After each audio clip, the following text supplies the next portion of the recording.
Testing. Shalom. Testing. Shalom. Shalom. Shabbat shalom. Shabbat shalom. Om Yeshua. All right, shalom, everyone. Ready? Okay. Again, as always, it's always a pleasant thing to be in the house of David. And as you see, I got myself and Elder Benyonya up here with me. And we're going to come in the spirit of Most High, Chaarwtazarawchaa, and we're going to discuss what our topic is.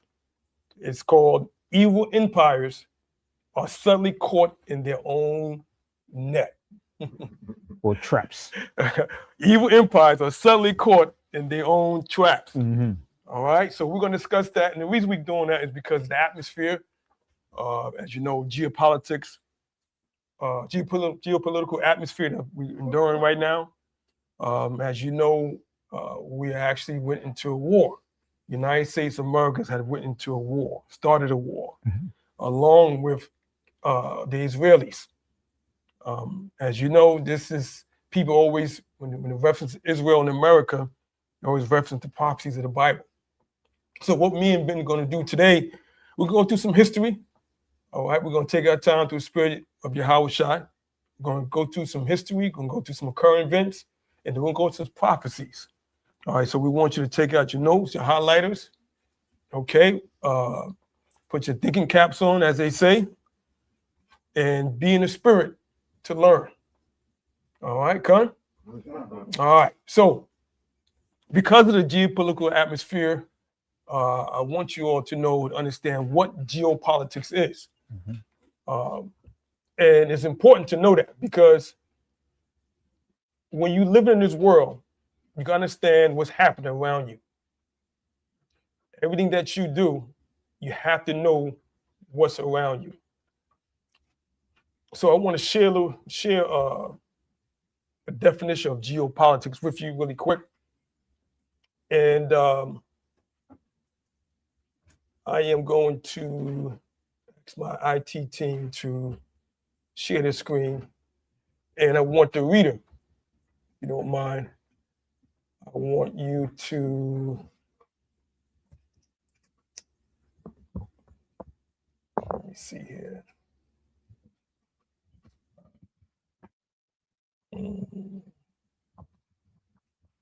The reader, when I put it up, I want you to basically see it. All right, hold on. Well, I'm gonna read it to you because I'm having difficulty. Geopolitics, the relentless struggle for control over foreign lands, ports, cities, mines, railroads, oil fields, and other sources of material and military might. All right, this has been the behavior of major powers for centuries. Think of Gibraltar, Pearl Harbor, the diamond mines of Africa, or the oil fields of the Middle East. Aspiring world powers from the Assyrians, the Persians, the Babylonians, the Greeks, the Roman Empire, and on have always proceeded from the assumption that acquiring control over many places as possible by force, if necessary, was the surest path to greatness. So as you know, you'll hear that term, make America great. You know, Donald Trump says he wants to make America great again. And this is what they're doing. They're trying to make America great again. But I want you to realize that every great kingdom falls sooner or later. Every great kingdom falls sooner or later.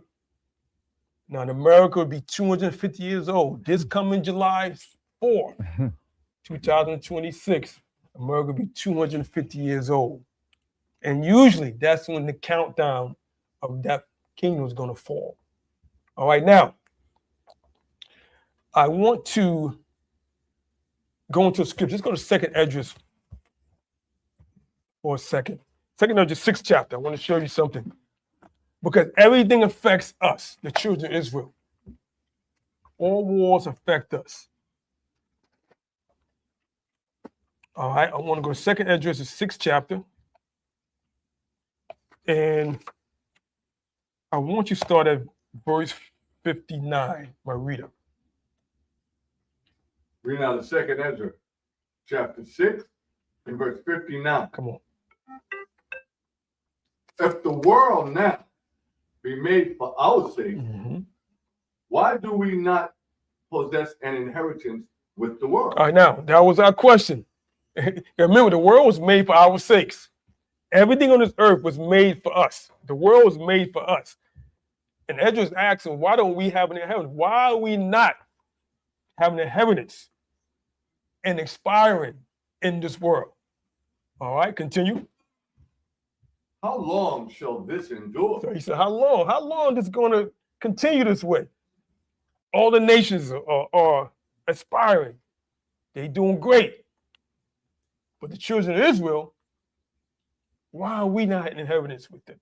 But the world is made for us. All right, continue in chapter 7, verse 1. Read out the second Ezra, chapter 7, verse 1.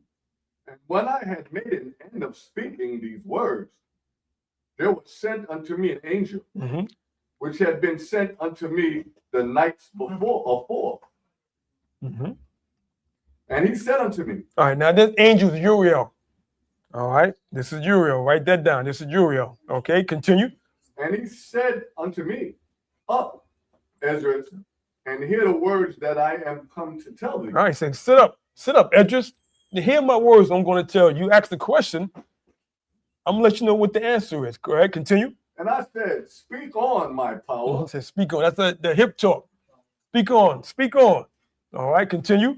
Then said he unto me, The sea is set in a wide place, that it might be deep and great. All right, so the sea is set in a wide place. The sea is wide, but it's deep. All right, continue.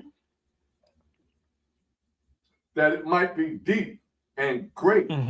But put the case, the entrance were narrow and like a river. All right, so just it's deep, but it's a narrow entrance. It's a narrow entrance. All right, give an example. That's what he explained it to you. It's a narrow entrance. Continue. Verse 5. Who then could go into the sea to look upon it and to rule it? Go ahead. If he went not through the narrow, how could he come into the broad? All right, so this sea, this big sea that's deep and wide, but has a narrow entrance. He said, who can go into the sea and rule it unless they go through its narrow entrance? All right, continue. Verse 6. There is also another thing. A city is builded and set up upon a broad field and is full of all good things. So he gave an example. He said, this is this big city on a big field. It's very comely. It's very good field what the city is in. All right, continue. The entrance, therefore, is narrow. But the entrance to that city is narrow. There's goodly things there, but the entrance to that city is narrow. All right, continue. And it's set in a dangerous place. And it's set in a dangerous place. To fall. Like if there were a fire on the right hand and on the left a deep water. All right, so in order to get into this big city that goodly things are, it has a narrow entrance. When you walk through, one side is fire and the other side is water. All right, it's very dangerous to get to the city. Continue. Verse 8. And one only path between them both, even between the fire and the water. It's only one path. It's going to tell you how that path is. Go ahead. So small. That there could be one man go there at once. That's the only way you can get into this city, which is goodly things.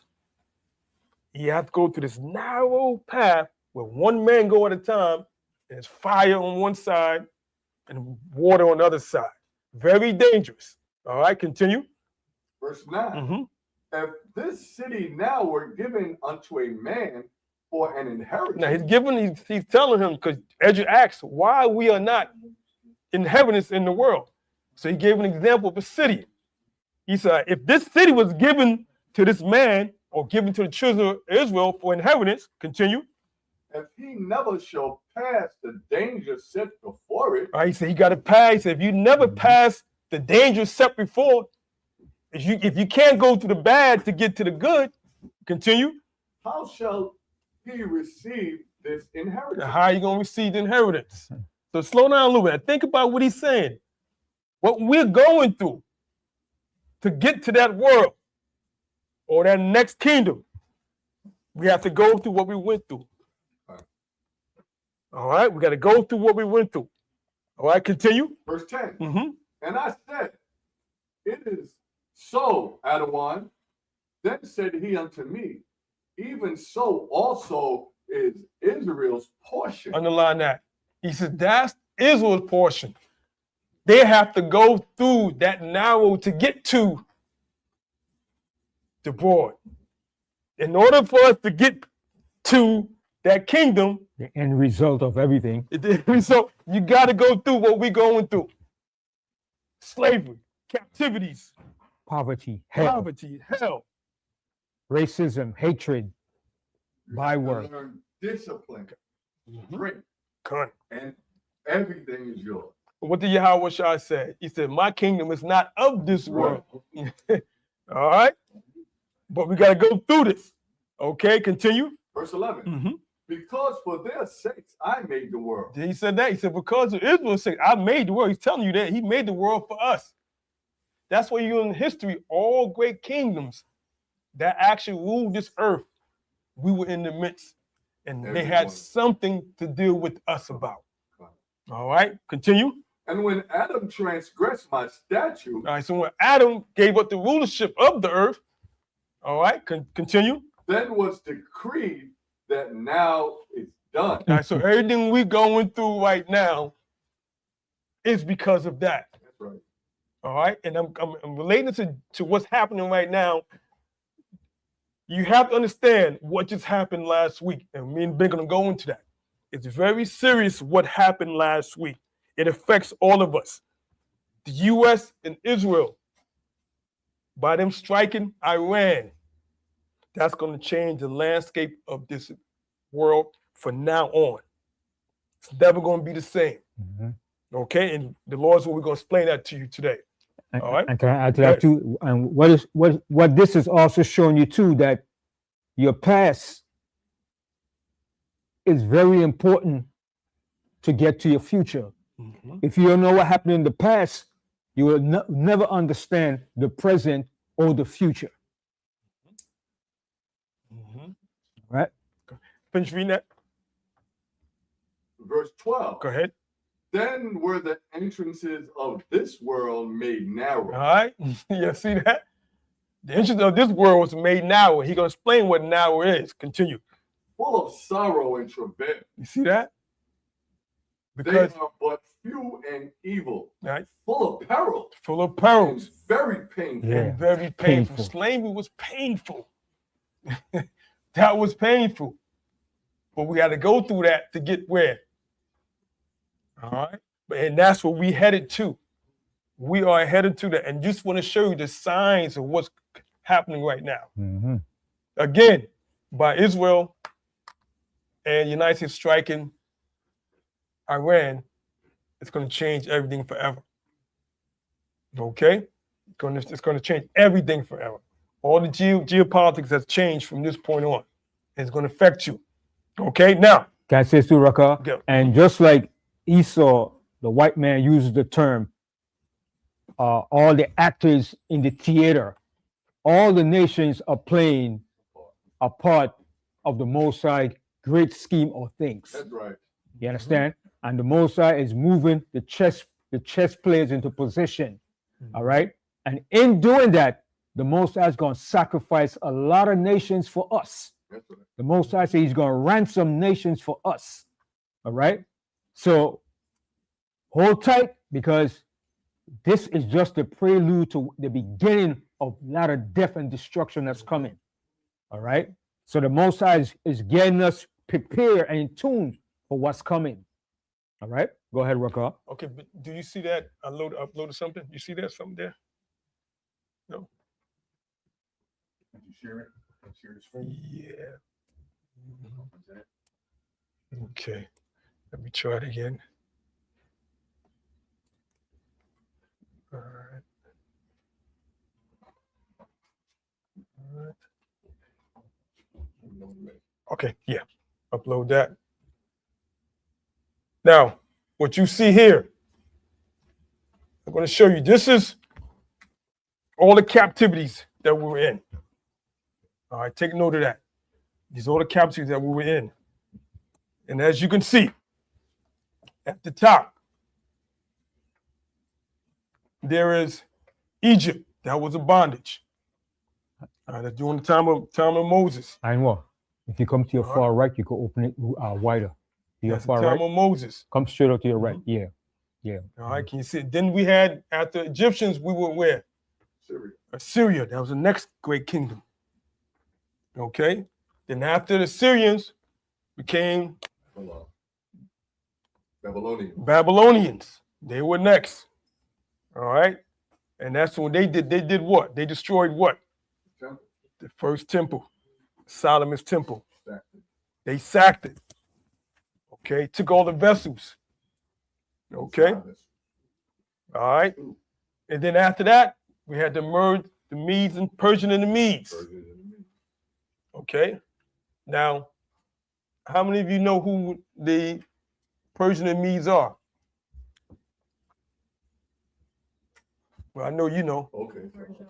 Iran? That's Iran. Yeah. Iran is Persia, or Persia is Iran. Okay.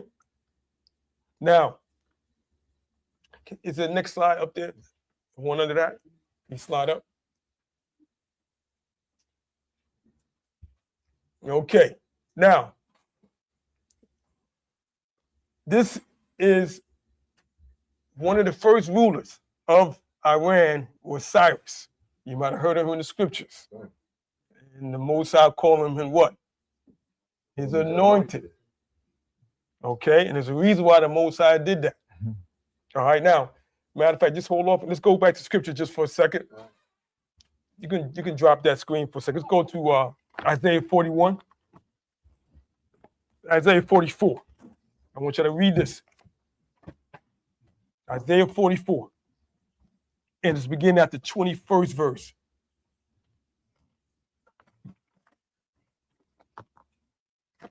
You all right? Reading out the book of Isaiah, chapter 44, verse 21. Okay. Remember these, O Jacob, Underline and that. Israel. He said, remember these. Remember these things. This is the Most High speaking to us. Remember these things, O Jacob. Go ahead. For thou art my servant. Mm-hmm. I have formed thee. Most High, I created you. I formed you. I fashioned you. Most High talking straight to us. All right, continue. Thou art my servant, Mm-hmm. O Israel. Mm-hmm. Thou shalt not be forgotten of me. No matter what happens in the earth, no matter what happens in the earth, the Most High, you said, you are not going to be forgotten. Even though you're in the ghettos and slums, That's right. all right, don't have no representation at the UN. The Most High said what? He hasn't forgotten you. All right, continue. Verse 22. Mm-hmm. I have blotted out as a thick cloud thy transgression. All right, because that was our issue. We had transgressed against the Most High, but the Most High is saying he had blotted out like a thick cloud. So just imagine the cloud. When you see clouds, you can't see anything, right? The Most High said, I put a thick cloud. I don't see your transgressions anymore. All right, continue. And as a cloud, thy sins. Mm-hmm. Go ahead. Return unto me, for I have redeemed thee. Underline and redeemed. That's the words, okay? And this only obtains to the children of Israel. Redeem. I have forgiven you. I have forgiven. All right. All these we repent. That's right. Redeem. All those reeds go back to the church. It doesn't fit anybody else. We the ones have to return. All right. We the ones have to be redeemed. We the ones have to repent. That's all the children of Israel, the true Jews. All right, continue. Verse 23. Go ahead. Sing, O ye heavens, It's the Most High says, sing, O ye heavens. Go ahead. for the other one has done it. Mm-hmm. For the Most High has done it. Mm-hmm. Go ahead. Shout, ye lower parts of the earth, Go ahead. break forth into He singing. said, burst out into singing. All right, continue. Ye mountains, Mm-hmm. O forest, Mm-hmm. and every tree therein. Go ahead. For the Edom has redeemed Jacob and glorified himself in Israel. Underline redeem again. That only applies to the true Jews, children of Israel. All right? That only applies. The Most High is going to redeem us. Okay, continue. Verse 24. Go ahead. Thus said the Edom, Mm-hmm. thy Redeemer, He's our Redeemer. Go ahead. and he that formed thee from the womb. We the only ones got the DNA of the Most High. The Most High has formed us from the womb. We got the DNA of the Most High because he formed us. All right, continue. I am the Edom Mhm. that maketh all things, Go ahead. that stretcheth forth the heavens alone, Alone. Go ahead. and that spreadeth abroad the earth by himself, by myself. So all the rulerships and kingdoms in the earth, the Most High is orchestrated that. All right, continue. Verse 25. That frustrated the tokens of the light. All right, so through the wisdom of the Most High, he frustrate the tokens of the liars. All right, he tells you through his wisdom, he's gonna frustrate, and a lot of the kingdoms are becoming frustrated. America is becoming frustrated. Mhm. Congress is becoming frustrated. All the senators are becoming frustrated. Donald Trump is frustrated. Okay? Because of who? The Most High. This the Most High working. All right? Continue. And maketh diviners mad. And making diviners mad. All the ones that they're saying, we're going to do this. We're going to accomplish this. They trying to predict what they're going to do. Mhm. And what they're trying to do, they're trying to circumvent the Most High's judgment in their favor to make the world and project that they're going to bring a better world. And every time they try to do that, the Most High slap them in the face and put them in a predicament that they can't deal with. And that's Esau's job. Notice in every movie that he makes, right? He always evades judgment. And he's the good guy and everybody else is the villain. Now he's a hero and everybody is a bad guy. But go ahead, Raka. Go ahead. That's what they want to make America great. They frustrated. Okay, and you're going to see all that frustration is going to continue. It's going to lead to what? Civil wars. That's coming. It's going to lead to revolutions, insurrections. It's going to lead to that because the people are frustrated. All right, and we're going to sit back and we're going to see this. Okay, continue. That turneth wise men backwards. They turn the wise men backwards. Okay, all the Trumps, his cabinet, every day they changing their story. And their personnel. And their personnel. He's firing everybody. That's been like that since day one. It's going to continue because what? They're corrupt. They're corrupt. And they're evil. And they're evil. All right, continue. And maketh their knowledge foolish. He did the most. I'm going to make their knowledge foolish. While I'm redeeming Israel, I'm going to make their knowledge foolish. All right, continue. And I said too. I remember when Trump got in there, he said, "I'm firing all DAIs." He called black people DAIs, and everybody in his regime is DAI. They're incompetent, they're buffoons, and they're not fit for the position. Just the other day, the one got fired, No. She's a slut, a filthy piece of garbage. And they asked her a question. I'm not going to sit here and deal with some tabloid. They asked her a question. Were you having sex with the man? Yes, she was. And she's wicked and she's corrupt. And now the Most High is exposing them one by one. One by one. Pam Bundy is next, that blonde, bleached piece of garbage. Go ahead, Raka. I don't want... No, come on. Go ahead. Come on. All right, continue, Rick. Verse 26. Go ahead. That confirmeth the word of his servant. Now the Most High could confirm the words of his servants, the prophets. All right, continue. And performeth the counsel of his messengers. All right, then he's going to perform the counsel of his messengers, meaning the angels. All right, and also the prophets. He's going to confirm their counsel. This Bible, he's going to confirm this Bible. Everything's going to come out to play in this Bible. All right, continue. that saith to Jerusalem, Mm-hmm. thou shalt be inhabited, and to the cities of Judah ye shall be built, Mm-hmm. and I will raise up the decayed places thereof. All right, so that's when we return to our, Most High gonna raise up the tabernacles of David. That's All right, continue. Verse 27, Mm-hmm. that said to the deep, be dry, and I will dry up thy rivers. So all the overflowing rivers, all right, upon our land, it's gonna dry all that up, the way it can be seen and we can walk right in. All right, continue. Verse 28, that saith of Cyrus, he is my shepherd. All right, let's slow down. Let's underline that. Now he pull a name.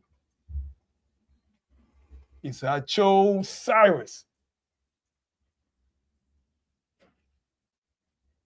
All right, he said, I chose Cyrus. He said, he is my shepherd. In other words, when the Most High, he orchestrates the kingdoms and the kings. He orchestrates them. Mm-hmm.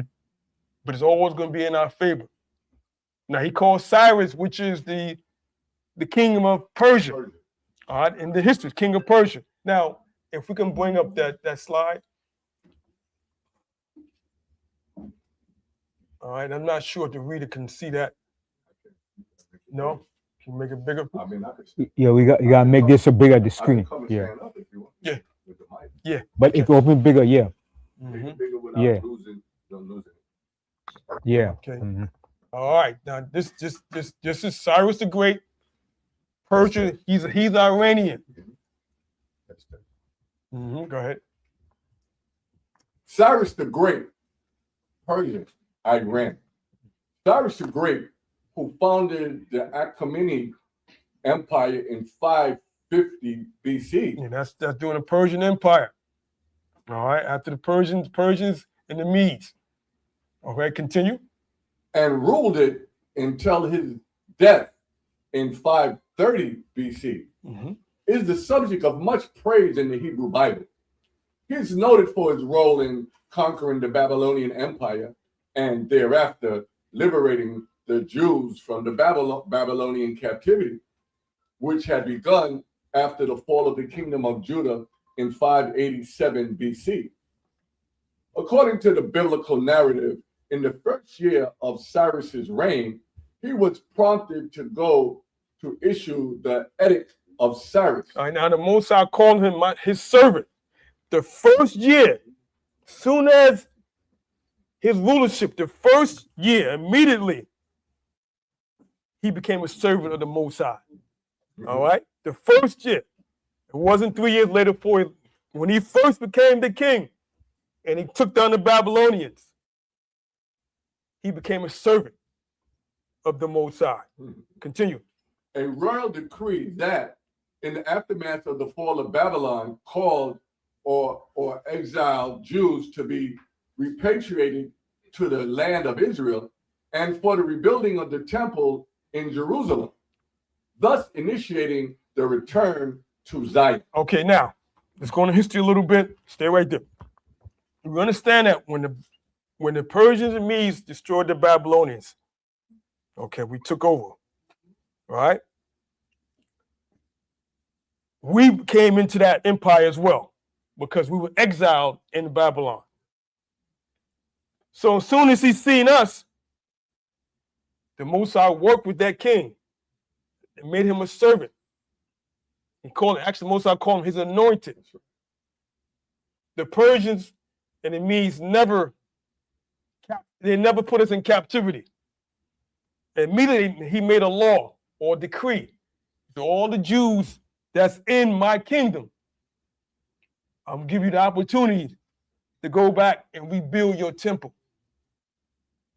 Out of all the kingdoms, they was the only kingdom that didn't put us in captivity, the Iranians. Because of what? The Most High called Cyrus his anointed to do his will. Okay, continue reading. Moreover, he showed his interest in the project by sending back with them the sacred vessels. So all the vessels that the Babylonians took out of our temple, he gave all that back to us and said, take this with you. Okay? Continue. Moreover, he showed his interest in the project by sending back with them the sacred vessels that had been taken from Solomon's temple during the Babylonian siege of Jerusalem, allotting them with a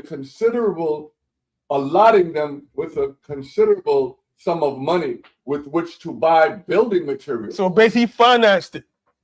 He even gave us money to finance the materials to go and travel back to Jerusalem to build the temple. That's why the Moses called him his anointed. All right? His anointed. Okay, again, the Persians or Iran was the only empire that never did us wrong. All right? Never did us wrong. Even Darius, when he found out who Daniel was, and he saw Daniel was praying 3 times a day, and they reported, hey, Daniel was praying 3 times a day. He's not praising you. He immediately felt so bad. They said he couldn't sleep. He even took Daniel to the den of lions and told him the Most High is going to save you. And then he couldn't sleep that night. The next morning, he went straight to the den of lions and called him. Daniel, are you okay? Daniel said, yes, my Most High has saved me. And then he opened the cave and let Daniel out. So even Darius, they didn't mistreat the children of Israel. The only nation, Iran. Okay, Iran. All right, continue on. Go back to that screen. Go back. So he financed it. He gave a considerable sum of money. It culminated in the destruction of the construction of the second temple in Judea, marking the beginning.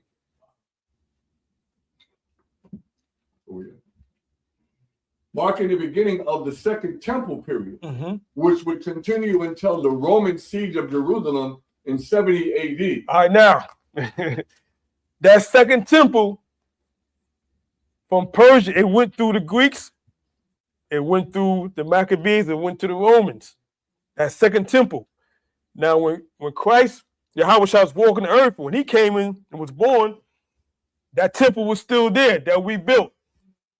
But they say Herod might have added to it. Yeah, he did. He did. However, when you read the history, the other nations were not allowed to go inside our temple. They had something called a court of Gentiles. They couldn't enter the temple. All right? They couldn't the outer court. And that's where it's going to be in the kingdom. Okay. If it wasn't done during the time of Yahushua, what make you think they're going to be in the temple in the kingdom? If they weren't there before. Think about it. During the time of Yahushua, non-Jews could not enter the temple. It was an outer court for them. So they're not going to be there in the temple in the kingdom. They're not going to be there either. Make it make sense to you. Make it make sense. All right, continue. This accomplishment, Cyrus is venerated as a liberator, the only non-Jew as he was Persian, Iranian, to be held in this regard in Judaism. Because he was called Well, I'm both going sides to say anointed. Israel, because that Judaism represents Israel. Imposters. Imposters. Imposters. The triple F's. Con. All right, so let's go back to Isaiah. We're going to bring Ben in a few seconds. Let's go back to Isaiah 44 and 28.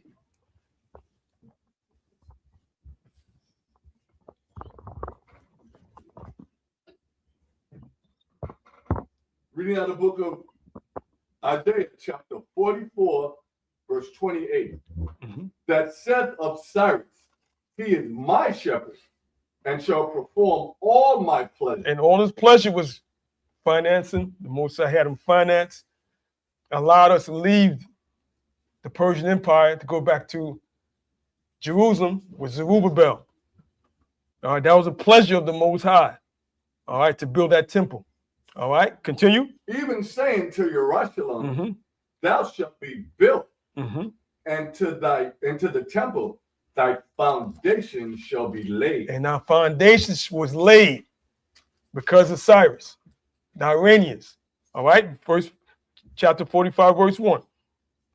Read the book of Isaiah, chapter 45, verse 1. Mhm. Thus said the Adawan to his anointed, to Cyrus, whose right hand I have holden, to subdue nations before him. Mm-hmm. And I will loose the loins of kings, to open before him the two-leaved gates, and the gates shall not be shut. I will go before thee and make the crooked places straight. Mm-hmm. I will break in pieces the gates of brass and cut in sunder the bars of iron. Now, the reason I brought that into play is because when you understand what's happening now, all right, we understand what's happening now with the war in Iran. It continues only, what, 8 days, 9 days? This is going to continue. Okay, this is going to continue just like the Mosai used Cyrus, a Persian, Iranian, that land to liberate us. That's a start.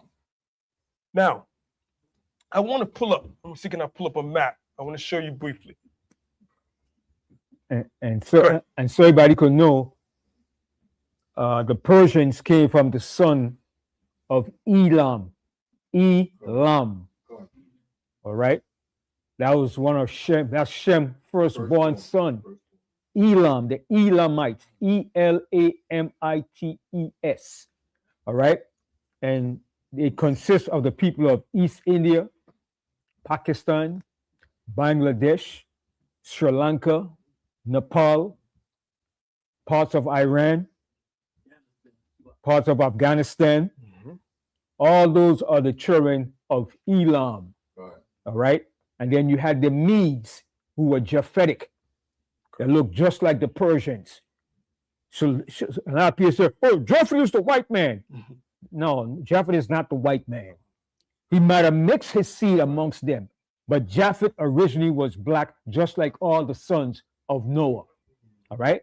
And I just want to show this archaeological picture right here of the Medes, because the Medes came from Madai, one of Japhet's sons.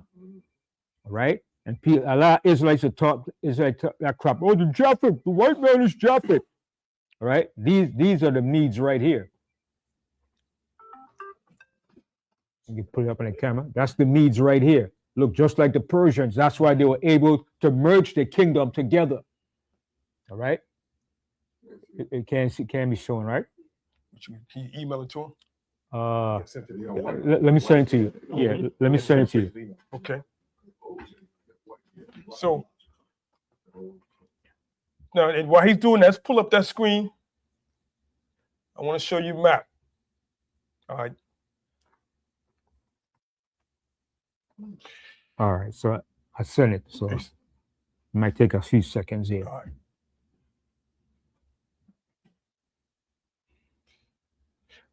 Now that screen, can you control it from there? Like make it bigger? All right. Now, okay, good. Oh, I'm controlling. Right. I'm controlling. All right. Now let's look at this. Let's look at this map here. All right. Again, this is Iran. Iran is a huge piece of land. Huge piece of land. Okay. Now, I want you to see something here. Get close. Okay, you got the waterway. This is the Persian Gulf. So that tells you who Gulf is, right? It's the Persian. It's their water. It's their water. Trump might change it too. Yeah, Trump Gulf. Now, it's amazing how the Most High set this up.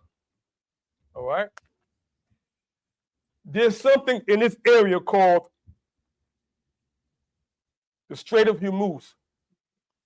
All right. I'm just going to see if I can get a little closer. All right.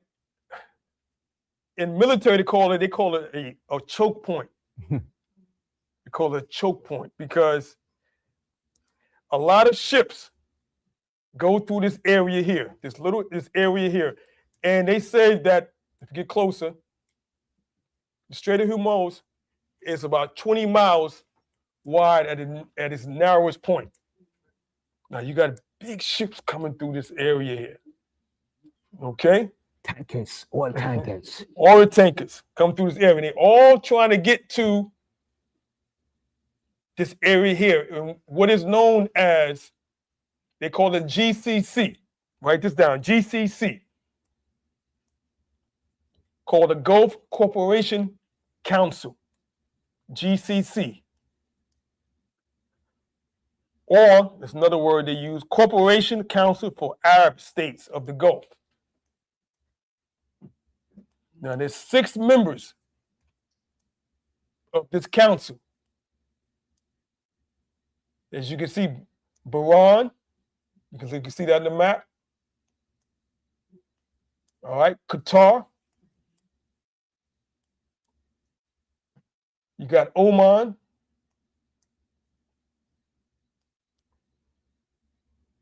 You got United Arab Emirates, UAE. That's what Dubai is. Okay, and finally, Saudi Arabia. Now, these 6 members, they control all the oil. Nations get their oils from these 6 ports. And they have to go through where? The Persian Gulf, and then go through the Strait of Hormuz in order to get to other nations. So, for example, when ships leave the Strait of Hormuz, they go into the Arabian Sea, and then they pass through India. So India gets oil. 4% of the oil comes from those Gulf nations. Pakistan, South Korea, China. Japan. China gets 40% of oil from 60%. 60% of oil from the Gulf, the GCC. Okay? Japan. 90%. 90%. They dependent on this oil. So when they see this is the route. All around India. And they go here, come around up. Taiwan, South Korea, Japan. All from what? The GCC. Those. Now, there's something called the petrodollar. Now, Iran is threatening because Iran basically is in their area. They're threatening that if they stop ships from coming through, that's going to affect the whole world. And I'm going to show you why. All right? I'm going to come out of this. I'm going to show you something called a petrodollar, what that really is.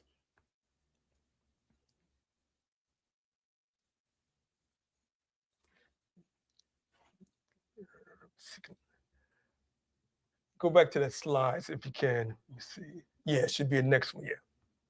Okay, petrodollar. All right.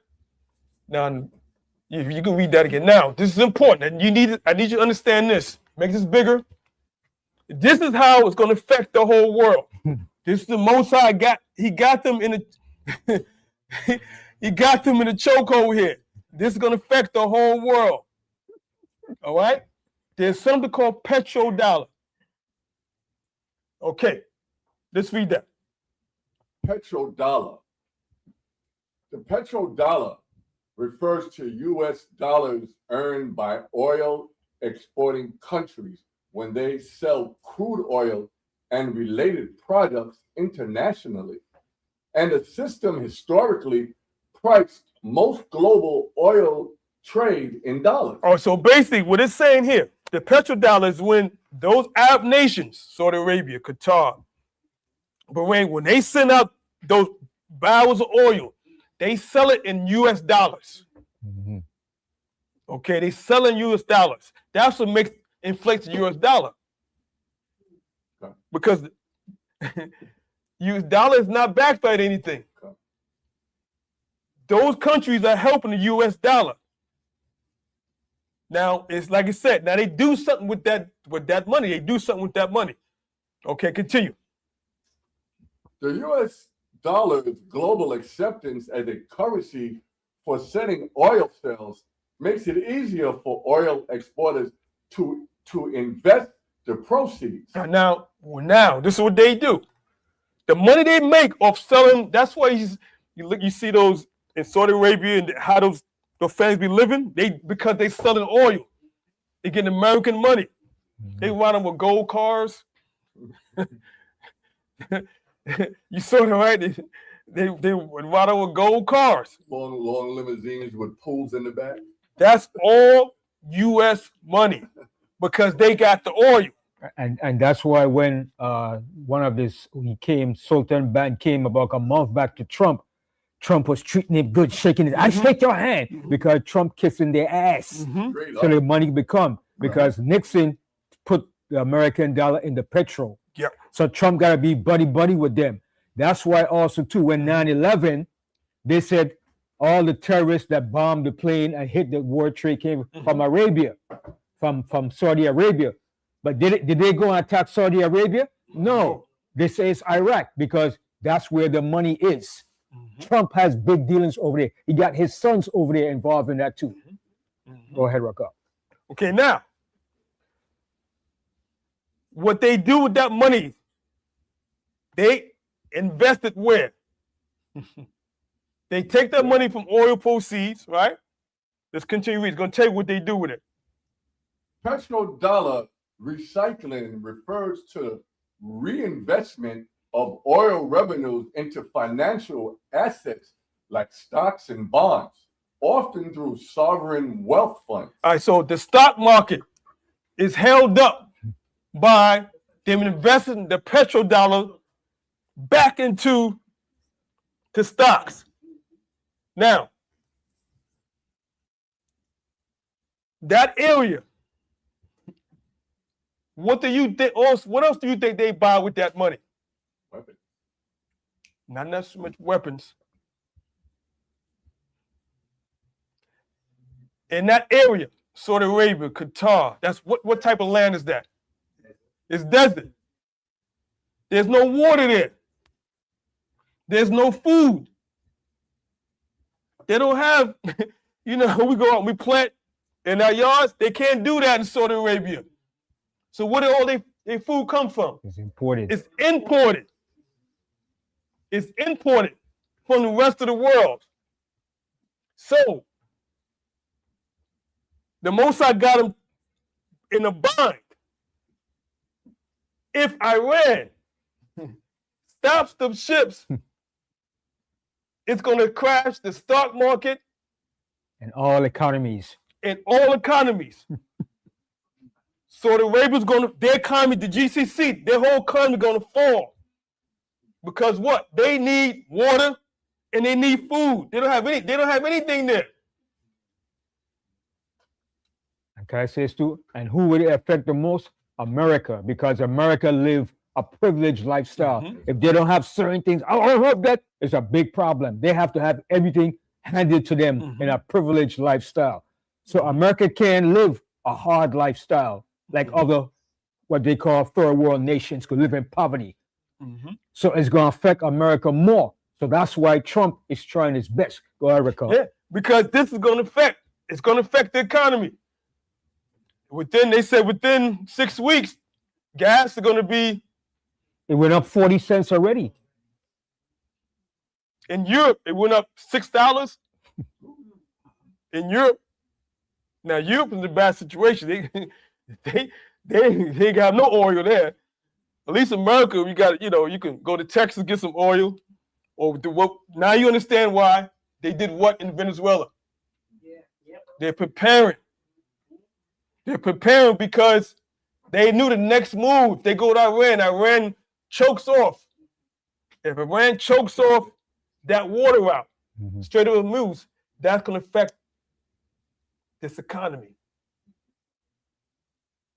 So my point is, the same way the Most High is using, he used Cyrus, the Persian, that land. It's coming back around the same way. That land. Even though they're not fighting against us, but the Most High is using that same area. That's going to make what? This kingdom fall. All right? This whole thing's going to collapse. If they can keep them from doing that. That's the trump card. That's the trump card that Iran has. That's the trump card. That's the trump card. Because it's going to close all economies within 6 to 10 months.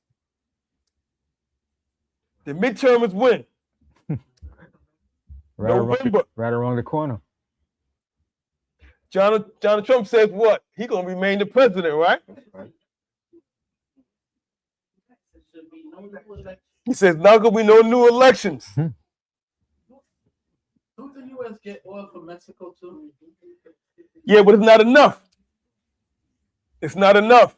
But then you got to remember, the Saudi Arabian, they're invested in the stock market. If they can't invest anymore, what's going to happen to the economy? Collapse. It's going to collapse. And people are going to lose their minds because now there's no more, you got IRAs, or your retirement. People are going to lose their minds. People are going to lose stocks. If the GCC or the Qatar, Bahrain, they can't invest in our economy, it's nothing that can be done. Can y'all see that? I can say too. And then Saudi Arabia and Dubai have one of the largest airports, and JFK and LaGuardia have a lot of flights that's connected to those countries. Emirates, Etihad, and all those big airlines. It brings in money to feed Port Authority. If Port Authority can't make money, they're going to shut down the airports and people be laid off. So these big airlines that's over in Saudi Arabia and Dubai generates money to the city. Now go ahead. And he called a meeting, an emergency meeting, and the only 2 Caribbean islands, my sister was listening to Trinidad News, that is invited to this emergency meeting is Guyana and Trinidad. And they're the only 2 that have the oil. And just they had discovery of oil. Massive overload of oil. And those are the only 2 islands that excluded Jamaica and all the others. Well, they're gonna try to get as much oil from anywhere they can right now. They're scrambling. America is scrambling. Crackhead. They're scrambling because they know if Iran stops ships and oil tanks from coming through, it's gonna fall. And Saudi Arabia scared. How they gonna get food? They can't eat because no ship's gonna be able to go through. And can I say this too? And then Saudi Arabia is so corrupt that the people will overthrow the Saudi government because they don't like the Saudi. They said they're just like America. They're just as corrupt and evil. And they fear that the Houthis in Yemen will come in and overthrow Saudi Arabia too. So the most I call that a choke point. So again, what happened? This war in Iran. It's a trap. It's a trap. Where the Most High is setting this up. Okay, he's setting this up. And like I said, just like he used Cyrus, that's anointed, he's going to use this same area. Just watch. Because America is no turning back. They already said He wanted to negotiate. He said, there's no more negotiation. He wanted to go back and Trump wanted to go back and renegotiate. After he bombed and killed After he them bombed. and killed the leaders. Kill the leaders. They said no. So all the nations, they're upset at Trump for one. They're upset at Israel and America, and we're going to show the videos. They're upset at because we supporting Israel. Mm-hmm. Ben going to show those videos in a second. You're going to see that's going to lead to Civil uprising in civil this country. uprising. Because the people are starting to see now that Trump lied to them, Mm-hmm. and America is a puppy for Israel. They're doing everything for Israel. They said, wait a minute, I told America was first, and Trump lied to them. And everybody heard and saw what Trump said, make America first.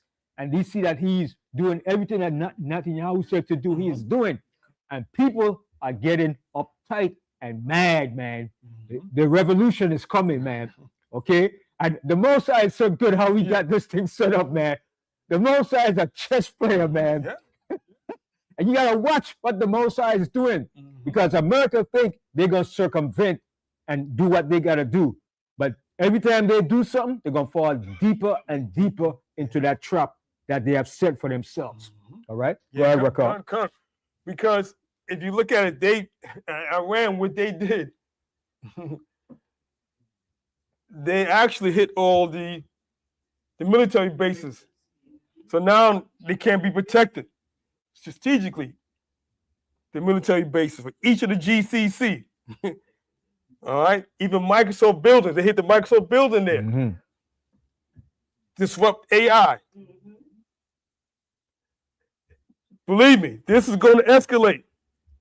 Berg's going to try to cover it up. It's more than six soldiers passed away. Yeah. More than 6. Yeah. All right, more than 6. All right, it's more than 6. So you're going to see this escalate. Now, if we can I want Ben to come in with the video to show the anguish of what people are getting to realize and what can come out of this. And then can I say, if America is winning, why do they want all the other European nations to help them out if they're winning? If they're winning, you don't, like Trump's so arrogant, we don't need you. We can do it. We're America. But he's asking France, Britain, everybody. But this is how the Most High is going to drag them down. And they're going to start to fight amongst themselves. And in doing that, the Most High is going to make the Arabs turn against them, because the Arabs going to say, you used us, you betrayed us. I'm going to show you that video too. The Most High said, then shall the dragons of Arabia have the upper hand. Then he said, the Carmanians as a raging bull. Who are the Carmanians? Iran. The Most High got everything right in here set up, man. And even a lot of generals told Trump, don't do this. Don't do it. We don't have enough interceptors. We don't have enough missiles. We don't have the manpower to do it. Trump, we're America. We do it. They said, Trump, don't do it. And now he's starting to see now. And he thought it was going to be an easy kick going and just knock off Iran. Even he can say, wow, I didn't know Iran was such good. Yes. So to the Senate, he didn't get approved for nothing. Nothing. You know, he just said we're going in. But, and even if they get approved from the Senate would have said, yes, Trump, yes, Trump. The Senate would approve to it. That's why all your politicians are a bunch of sellout for Israel and AIPAC. That's why the American public is going to rise up and they're going to start doing jungle justice to your political leaders. Everybody knows jungle justice, right? Because when they go to court, what do?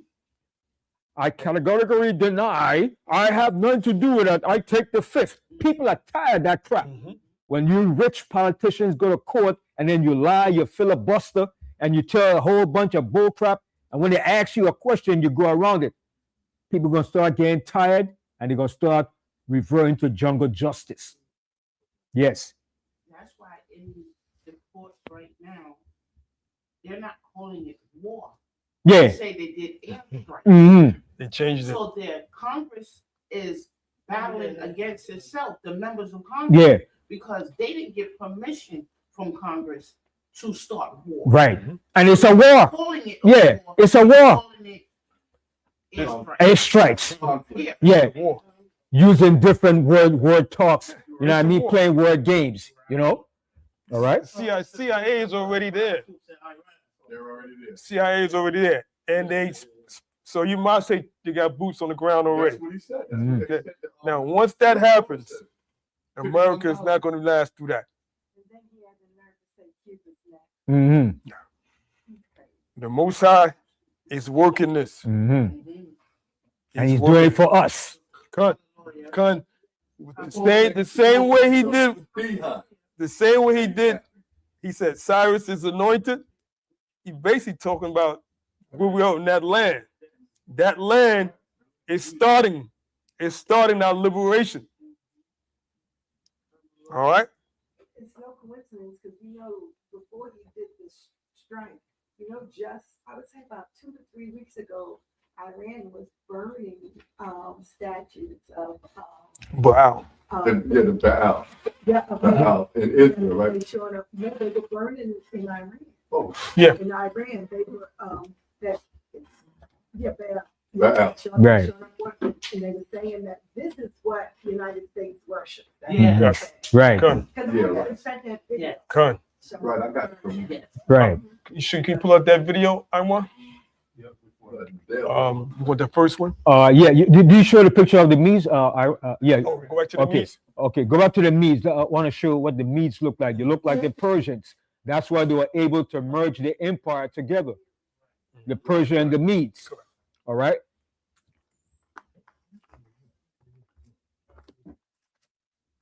And can you, Raka? Yeah, matter of fact, pull it up. Put up the video, the first one, with Owen. No, pull up. You saw Persian and Medes? The picture of the Medes. Yeah, pull up that, and I'm gonna show you.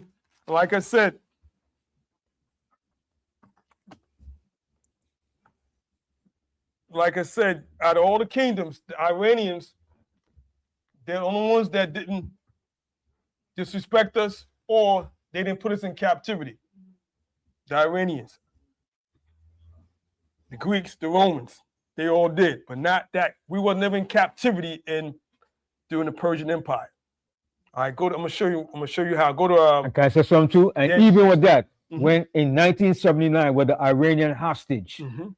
the Iranians released Black Americans, and they said the reason why he did it because Black Americans have been suffering the oppression in America. They didn't release the white; they released the Black Americans. That's what they did. Okay, and they said because they know the struggle and the oppression that Black people is going through in America. Good. And they let a black man negotiate. Yeah, Jesse Jackson. yeah. They let a black man negotiate for the Edomites. Mhm. Did it pop up? And Shedemites. Yeah. In the meanwhile, while he's getting that, go to Daniel 6th chapter and 28th verse. I'm gonna show you. That's a picture. You got the picture. Why you got the picture of Yeah. They look just like Like the Persians, yeah. Go on. All right. Daniel 6th chapter, 28th verse. Read out of Daniel chapter 6 and verse 28. Mhm. So this Daniel prospered in the reign of Darius and in the reign of Cyrus. the All right. Persian. We were never in captivity in that kingdom. That he prospered in both during the time of Darius, and then Cyrus came in immediately. So we were never in captivity. The Most High said that's why he was Cyrus's anointed to allow us to build that temple back. And there's still Israelites over there too. Yeah. There's still Israelites over there from that time. Yeah. Okay. See, It's the picture. that's the picture of the Medes right there, looking just, and that's the hair. See, I see the hair and the beard. Mhm. That's the hair right there in the back. That's like a fro. Yeah. Look at the texture of the hair. Tight curls. Yeah. Mhm. That's not white boys. Woolly tight. We call it woolly and tight curls. Okay. Good. All right. So let's show that video with Ben. All right. So the one with Owen, we're gonna show that, and then with the Marine. After that, with the Marine. Okay. Owen is called Owen.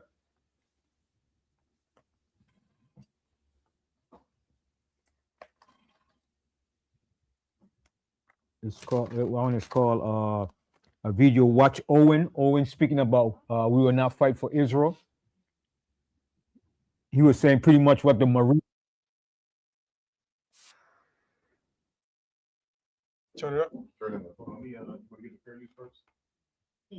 What you say? Fair use? You want to- Oh yes, fair use on this video is only for educational purposes.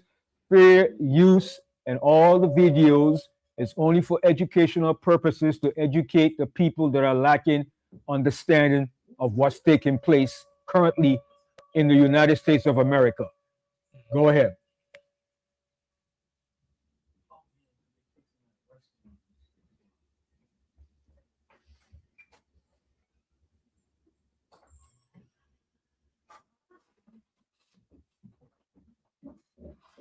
You go to Israel and fight Hamas. We are American people. It's not our. Mhm. Now, like I said, when America falls, And you're not economy going to convince us suffers. otherwise. We're All done. the Israel nations has been convincing us suffer. that Oh, their they're gonna blame issues and America their and enemies in the Israel. Middle East are ours That's why since the it says 80s. Revelation And all 18, it's all done that's is in cost there. us. All right, we're gonna go into that too. Revelation 18. Okay. Bring the volume up. Because, like I said, if Trillions of America's dollars. economy falls, immediately Saudi Arabia economy is gonna fall. The Middle East is gonna fall right away. They're right behind them. No matter how much money they got, they're gonna fall along with them. Be with us one second. Let's give it a couple seconds. Or about give us about a minute. Yeah. And tens of thousands, if not hundreds of thousands. Yeah. Israel. So, again, like I was saying, You go fight Iran. straight up You go move form an is army and very fight Iran. critical. You go to Israel and That's fight what America Hamas. wants to We take are control of American that. people. Now It's they not feel like our they problem. have to now. And you're not going to convince Because us otherwise. they restrike at them. So now you're gonna have to you're gonna have to continue on. There's no turning back for America. Mm-hmm. And then also too, it was a move also to isolate China. Mhm. If you take Iran, you could control Iran oil because China needs the oil just as much as America and even more. So it's a how should I put chess moves they're trying to make. America want to take back the total global control of the earth and want to isolate China, but it's not going to work because China is up and coming. America is declining. Mhm. Yeah. Okay. Yep. Fair use of this video is only for educational purposes. Are ours since the 80s, and all it's done is cost us trillions of dollars and tens of thousands, if not hundreds.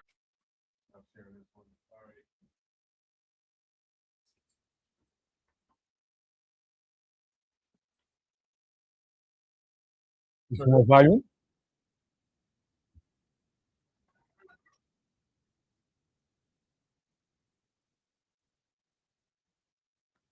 We want that again.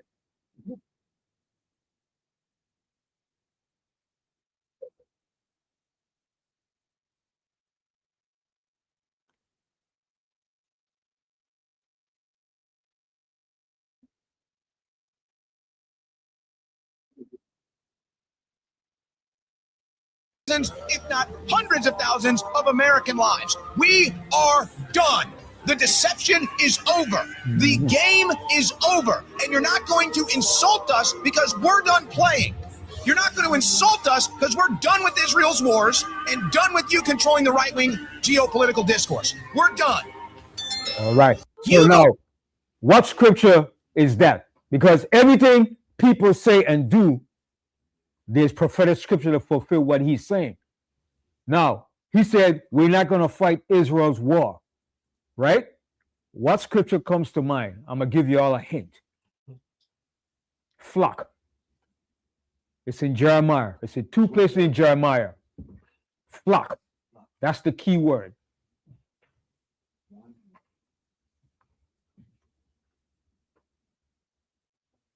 All right. Okay. I'm gonna go straight into it. Go to Jeremiah. Go to right, the least of the flock. Who's the least of the flock? The so-called Jew, the imposter. He's gonna draw America and all nations into this battle of destruction, and that's what they're doing. And everybody's gonna start to see it. Wait a minute, you bastards, you imposters, are driving us to utter destruction. And that's what they're going to see. That's why the scripture said they're going to burn the whore in Revelation 17. Okay? Go to Jeremiah 49 and 20. And also get Jeremiah 50 and 45. Jeremiah 49 and 20. Right, La Brown, when you get that, Jeremiah 49 and 20.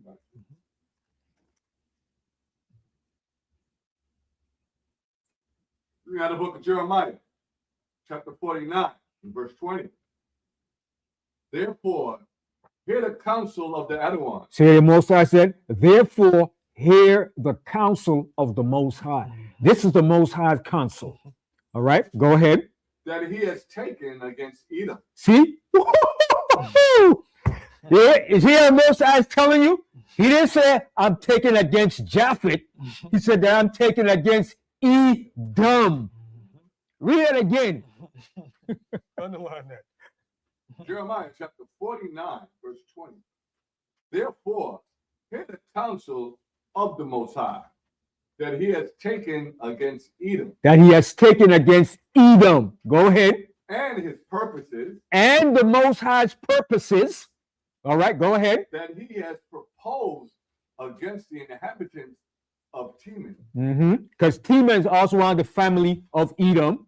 All right, go ahead. Surely the least of the flock. So the Most High said, surely the least of the flock, because they are the least of the flock.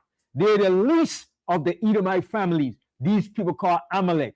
And Benjamin Netanyahu, he tried to flip the script and said, the Palestinians are Amalek. No, you're Amalek.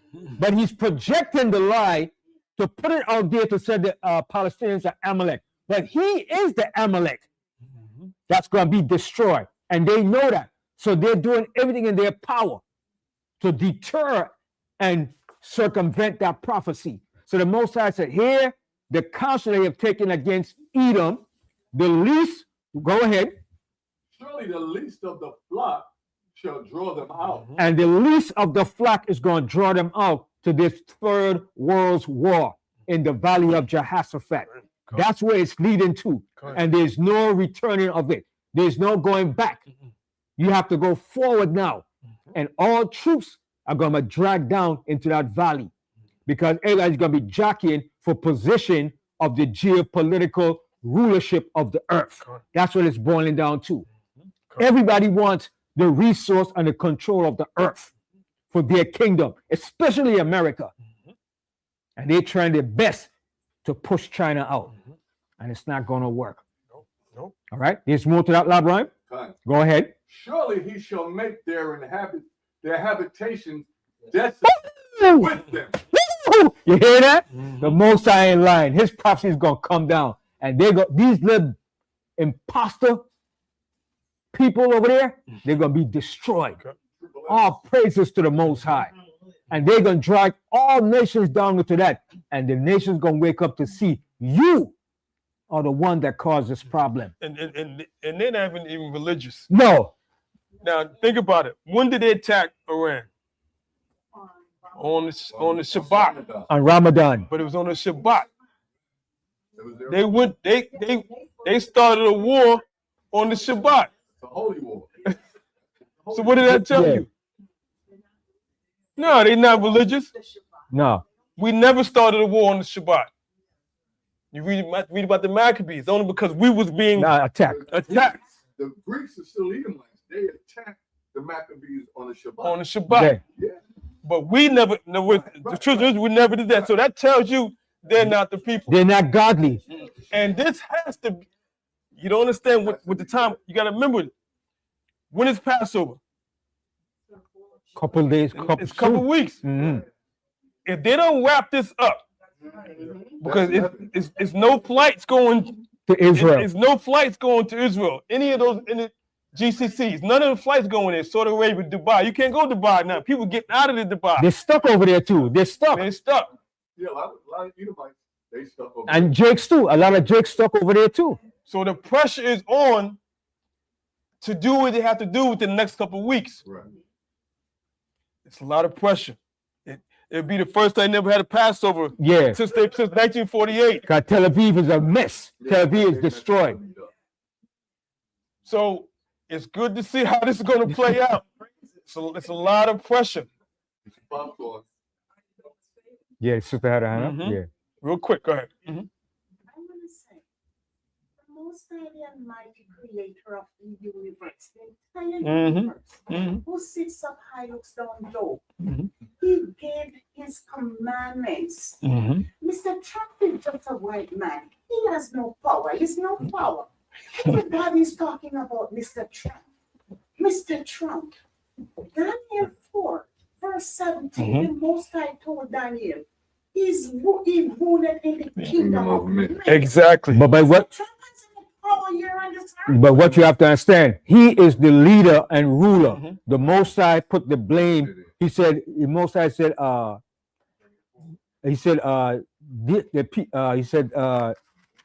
he said the people err because of what their leaders cause them to err. Mhm. Your leaders is responsible for everything. Once you're in position, remember, Trump is in position to be what? The manager of the affairs of America. And once you're not running the management of the affairs properly, what happens? You have to take the brunt of the blame. Just like Most High put me to be a steward of this congregation. Who's going to be responsible if the congregation mess up? Me. So the blame has to go on Trump because he's the face of America. He's the one that said, I will not get you in no more endless wars. I'm the president of peace, which he's a liar. He's a pathological liar. You understand? He's a narcissistic, egotistical, evil bastard. And that's prophecy. That's prophecy. Talk about peace, but come with war. Mhm.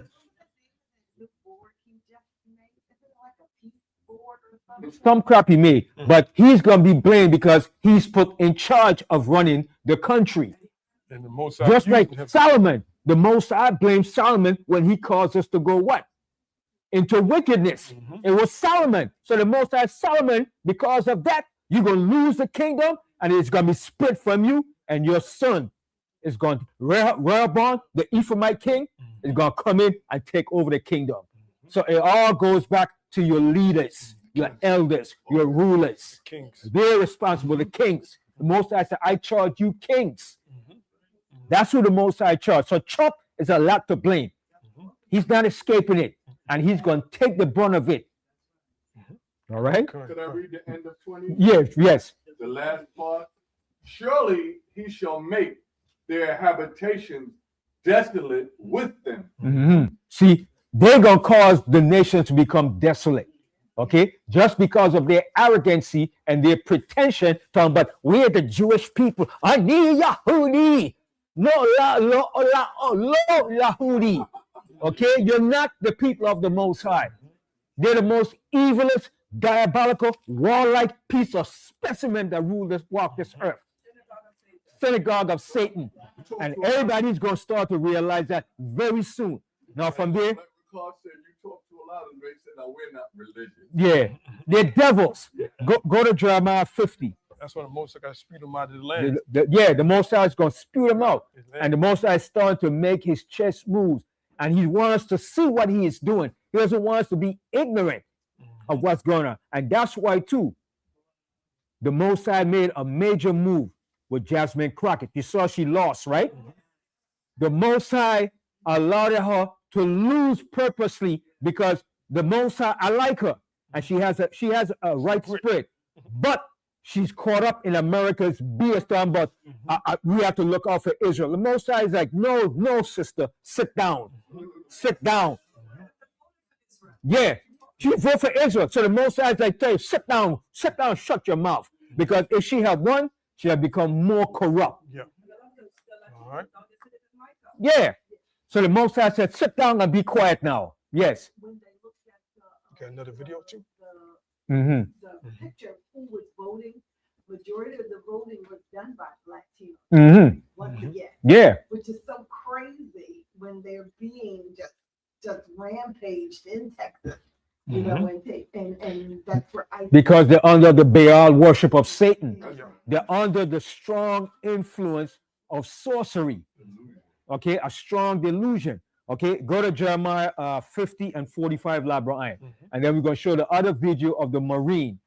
All right, and that's what's going to cause the revolution in this country, because your Marines are the forefront, the first formed military faction in this country. First, and that's just the motto of the Marines: Semper Fidelis, always faithful.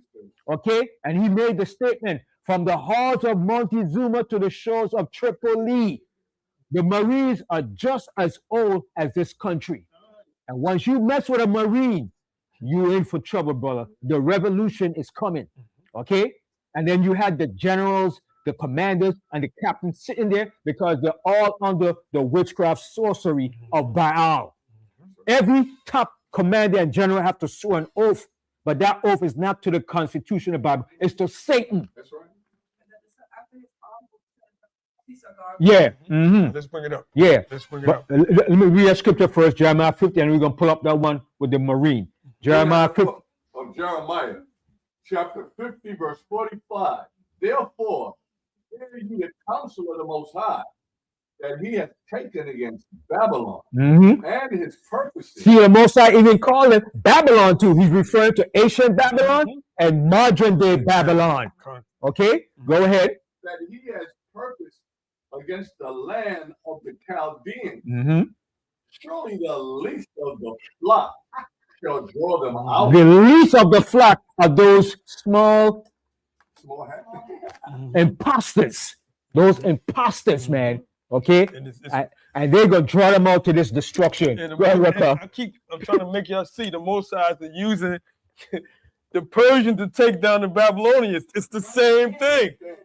He's coming back. History always repeats He's itself. coming back using the same land, and we know America's Babylon. So this here is this can't be corrected. It's never going back. And guess what? You can't make this up. No. Once the genie comes out the bottle and you start dancing, you can't put that genie, you can't stuff it back in. That genie is out, and that's it. And you know what?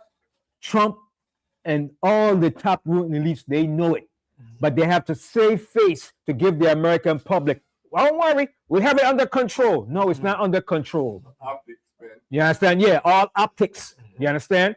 Even Napoleon said, the greatest casualty of a war is what? The truth. When the truth comes out, that's the greatest casualty. And wait till the American public find out it's not only 6 American soldiers died. Boy, I think Trump gonna be running in that day, boy. Okay. Yeah, come on, right? All those bombs destroyed an air base and only 6 soldiers died? Yeah. But guess what he also said to back that up? There's more coming. Yeah, there's more. He disrespected them. More coming. There's more coming. And he's not sending his sons or his daughters on the front line. And that's what people are getting tired of. That the rich, the privileged, they send you to fight, but their sons and their daughters are not going. Well, they sit back enjoying the luxury of life. Netanyahu's son is in Florida, kicking back in the sunshine. Well, they're sending your sons to fight their damn stinking dirty wars. Nothing. A draft dodger. The draft dodger. Yeah. Yes. He said,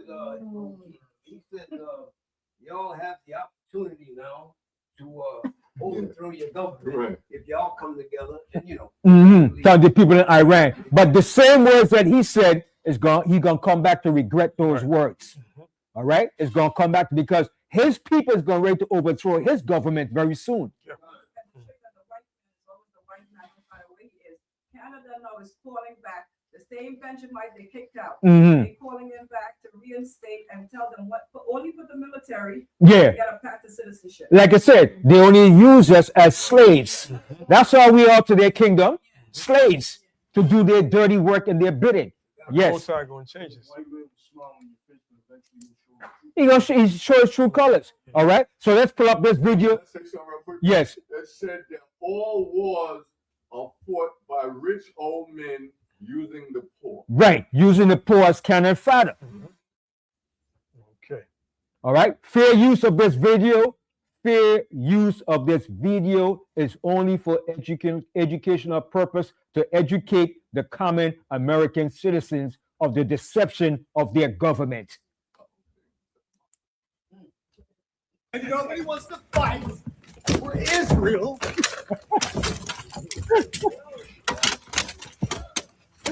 Look at the man handling that soldier, man. Just a reminder to all our Commandant, witnesses. please stand up.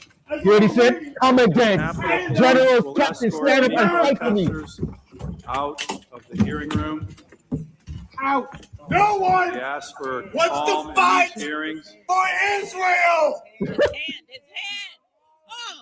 And you can hear when the break make a whole break. No one wants to fight for Israel. So what does that show you? He's asking for his leaders. Yeah, to stand up.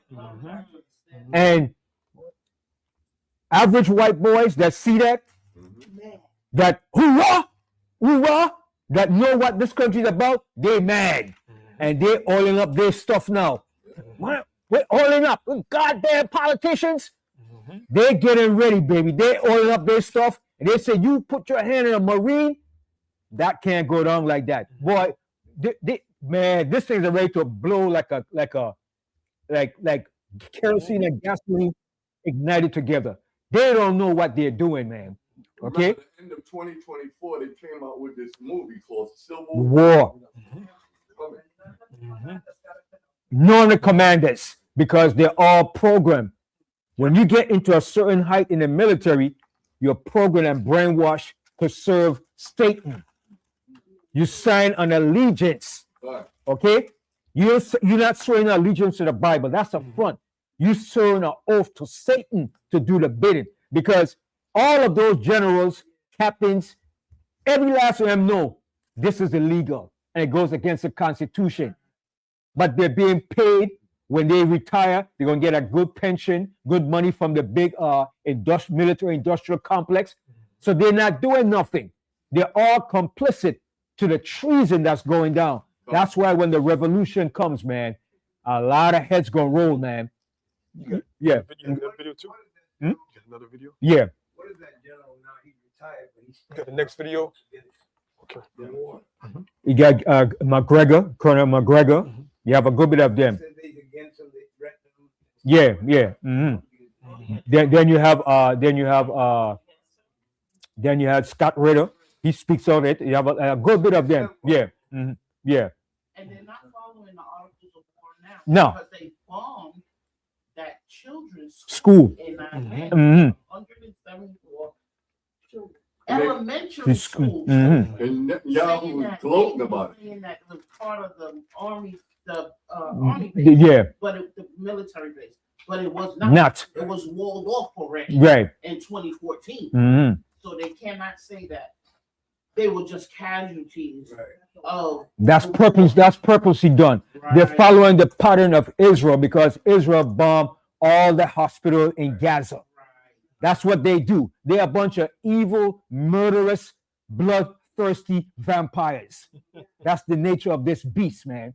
Okay? They're not a people of peace and love. They're following the peace treaty, the war treaty Right. that they signed to uphold. All right. So, Labrahim, get me a scripture and then we put up another video. Yeah, okay, that's it. Let's pull up this one here. Yeah. Yes, Malcolm Nance. Fair use of this video. What you need, man? Play shoot. It's not much. I think it might be about 3 minutes long. Yeah. 8 minutes? Play the whole thing. Play the whole thing. It's good. All right. And the next scripture you're gonna get, Rob Lime, is Jeremiah 50 and 24.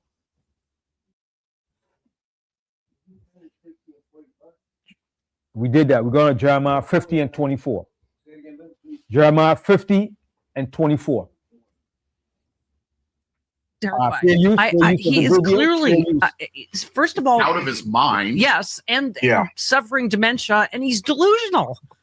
Good morning. What did you get? Uh, Got a piece of paper there?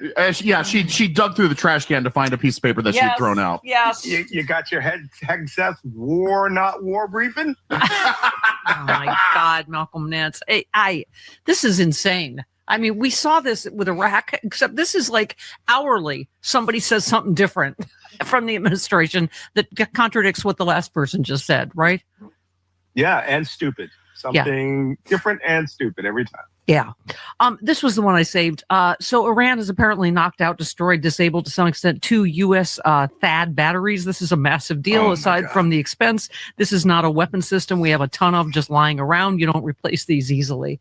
And we've, I believe, shot down 3 of our own F-15s in friendly fire. Am I keeping track correctly? Yeah, you're keeping track Okay. correctly. And what is fascinating is that it was shot down not by an air defense battery like we thought, a Patriot missile battery. It was shot down by an individual Kuwaiti Air Force officer flying a Kuwaiti Air Force aircraft who engaged and shot them down.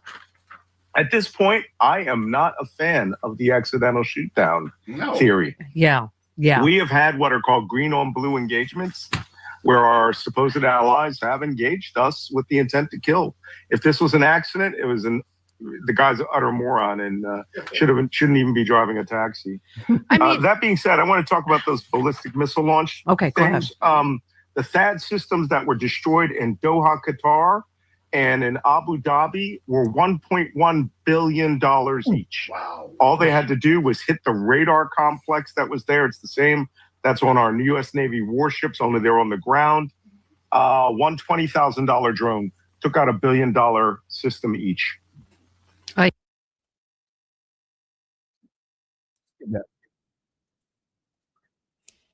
But yet they have no money for the people in the By country. the way, No the help, other no difference nothing. with this war is obviously our allies. So now Trump, I'm cutting off all trade with Spain because they won't let us use their air bases to attack Iran. He said Spain's been terrible and I told Scott Bissett to cut off all dealings with Spain. First of all, it started with every European nation at my request paid 5%. I mean, he's just babbling. And Spain responded this morning by saying, okay, go for it. Right. Yeah. So we're going to cut off all trade with Spain. We don't have anything to do with Spain. By the way, I'm not happy with the UK either. I mean, this is, I don't know, by multitudes, even worse than Iraq, which I never thought I would say in my lifetime. Right. It's utterly amazing what's going on here with regards to this. I mean, Spain has commitments as a NATO ally that they've been providing since the 1950s, right? They've given us basing rights. I lived there at the U.S. Navy. No, let me rephrase that. At the Spanish naval base that we are guests at in Rota, Spain. We keep 4 destroyers on permanent assignment there with their families and the crews.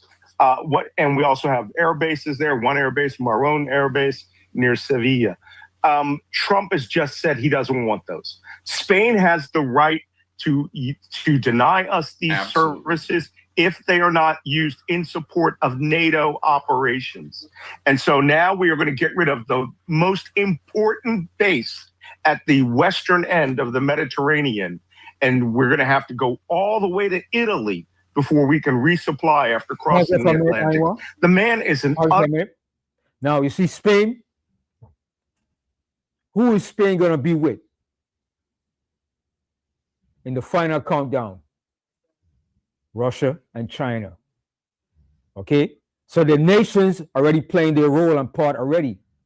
Spain, Turkey, North Korea, China, and some of the African nations are going to be joined with Russia. So the Most High is putting out the chess moves already. Spain is going to be linked with him. That's why the scripture says, Tarshish is going to say, art thou come to get gold? You tell you Tarshish is Spain. Good. All right? So all the chess players are on the table already. Okay? Everything has to be moved into position. Understand? So, boy, I'm telling you, man, this Passover, oh boy, it's going to be something, man. Yes, Judah. With them supplying certain nations, that's how the nukes will be reached. Yeah, the nukes, yeah. All right? Because America is going to be isolated. That's what you would say. They're going to be isolated, So, and they're going to run out of their defense system and everything. That's why it's going to be possible for those nukes to come in and hit the target, because the Most High is going to shut the system down. You understand? It's going to be, we gotta get ourselves and stick with the Most High, baby, because there's no other ticket out of this thing, man. No, it's no return. The government's not turning around. No negotiations. There's no ceasefire. None of that. There's not going to be a ceasefire. They're going full throttle to the end. Full throttle. You heard of Samson option? You ever heard of that before? That's what it's really. Samson. That's what the imposter. That's what the imposter That's say. their mentality. All the nukes. Yeah. So, in other words, Israelis believe they got something called Samson option. They can exercise. If they feel they can't win against a foreign nation, they're going to destroy everything. That's the mentality they have. I can't have nobody. Right. Mhm. See, that's saying the Most High is going to orchestrate. And the reason class, we want you to see what's happening. What happened last week, that's going to affect. Now you can see the sign. It's going towards where we want it to go. It's in our favor. And the Most High is going to direct those missiles the way he wanted to go. A lot of those missiles going to be redirected back. And it's going to be target USA. Boy, it's going to be something else, man. Okay? Because they got their plan, what they want to do. But the Most High is going to put a monkey wrench in their plan. I got the scriptures to back it up. Let's finish that. Yeah. Yes. They don't want to lose us. They don't want that land to be free for us to get there. No, yeah, they don't want us to get nothing. So they said we destroy, take it. Because they know we're the rightful rulers of everything that the Most High had. They're saying if we can't have it, nobody's gonna have it. But that's gonna be their fatal mistake. Let me bring the scripture real Yeah. quick. Go to Leviticus really quick. I want to show you something. Leviticus, give me Leviticus 25. I want you to read this. Leviticus 25 and 23. Leviticus 25 and 23. Underline the scripture here. We got about the Leviticus chapter 25, verse 23. Look what the Most High says here. The land shall not be sold forever. It ain't going to be sold and taken over forever. That's the Most High saying. It's not going to be sold and taken over forever. But go ahead. For the land is mine. It's the Most High. The land is his. Go ahead. For ye are strangers and sojourners with me. You hear that the Most High said that? He said, we are strangers and sojourners with him. All right? He just tells you that. So they know that we the people that's supposed to be in that land. And the Most High going to bring us through our sojourning back to that land. It's not going to be sold and lost forever. Because the Most High, he's a stranger as well. He's not there. Okay? Can y'all see that? All right. Okay. Sorry about that, Ben. All right, no problem. Yeah, good. Finish that tape. All right, and then that video. Then we go to Jeremiah 50 and 24. Utter moron, and he doesn't care, and it's about his fifis, and he's not making any money on it. And Spain, what MAGA goes there to the Costa del Sol to party? None of them. So it's in their interest to ignore Trump. And can I just say, I've also never seen them basically admit, oh, yes, this is a forever war. Trump, U.S. has missions to fight this war forever. Oh, yeah, that's what the American people voted for. He said the United States munitions stockpiles have a upper medium range, have never been higher or better. As was stated to me today, we have virtually unlimited supply of these weapons. Wars can be fought forever and very successfully using these supplies. I'm just like, okay. Is this not exactly the opposite of what he ran on? Am I crazy? Yeah, of course it's the opposite of what he ran on. The man is a pathological liar. And he pathologically lied to a bunch of people who were all screaming, Kamala Harris is going to get us in the wars. Kamala Harris is a genocide heir. Killer Kamala Harris. All right. We would be fighting tooth and nail right now over whether you get 4 months paid family leave or 6 months paid family leave if you have a baby, or whether you should get 25% free down payment on a house or 20% free down payment. We would not be at war. We would not be murdering people all over the world. Yeah. Excuse me. Okay. Okay, let me get to the rest of his statement because you're going to love this part. Trump said, sleepy Joe Biden. You know, I can't hear that enough. since he's fallen asleep on camera in every single, I don't know, instance we've seen him in. It's since in the last year. He spent all of his time and our country's money giving everything to P.T. Barnum, Zelensky of Ukraine, hundreds of billions of dollars worth, while he gave so much of the super high end away for free. He didn't bother to replace it. Fortunately, I've rebuilt the military in my first term and blah, blah, blah, blah. The United States is stocked and ready to win big. Malcolm, I've never been so terrified. He is clearly, first of all, out of his mind. Yes, and suffering dementia, and he's delusional. I mean, he is delusional. And just stop it right there. The man is delusional. These weapon systems are procured year to year on the basis of deep studies. We did not give away any weapon systems to Ukraine that we couldn't afford to. Where the real problem is, he just expended possibly a decade's worth of war stocks in 72 hours. Check that out. The weapons he's talking about, the precision weapons, we do not have an infinite amount of. He used the THAAD air defense system out there. We're having to remove a battery from South Korea that would protect us against a North Korean nuclear weapon to the United Arab Emirates or Saudi Arabia because of all the holes in that system. The only reason Patriot missiles are being built right now is because Saudi Arabia and those other countries bought them. Trump had moved on to other weapon systems. Yeah. It takes a year to build 96 of these damn things. But no one thought about that. What can happen in a year? A whole lot, man. Okay? Watch this insane war. And one other thing, you know, I am not down on Israel. You guys know, grew up in an Orthodox Jewish neighborhood. Right. Yiddish was the first language I ever learned. Against all the terrorism, blah, blah, blah. But they admitted today that this is a joint Israel-allied operation and that U.S. forces and Israel are operating symbiotically. They plan and discuss everything. We have never had a war where we have been led around by a nose ring by another country. And I'm afraid to say it, here we are. And we are about to be over Iran for the next 4 or 5 years if Saddam Hussein's airspace wars were anything. And Trump is talking about iron bombs, dropping iron bombs, because he intends to fly over a country of 93 million people every day indefinitely and bomb every truck that he thinks has a missile or a drone in it. Yep, you did a bunch of. Madness. Well, if you are old enough to. All right, that's it. All right. So go to Jeremiah 50 and 24. All right. The book of Jeremiah, chapter 50, and verse 24. I have laid a snare for thee. So the Most High said, the Most High have laid a snare for them. They think, oh, we're going to be victorious. We're coming out. We're going to be bombing Iraq round the clock. So when Iranians look up, all they're going to see is American bombers. They're in for a rude awakening, man. Trust me. This thing is not going to end nice. Nope. Read that verse again.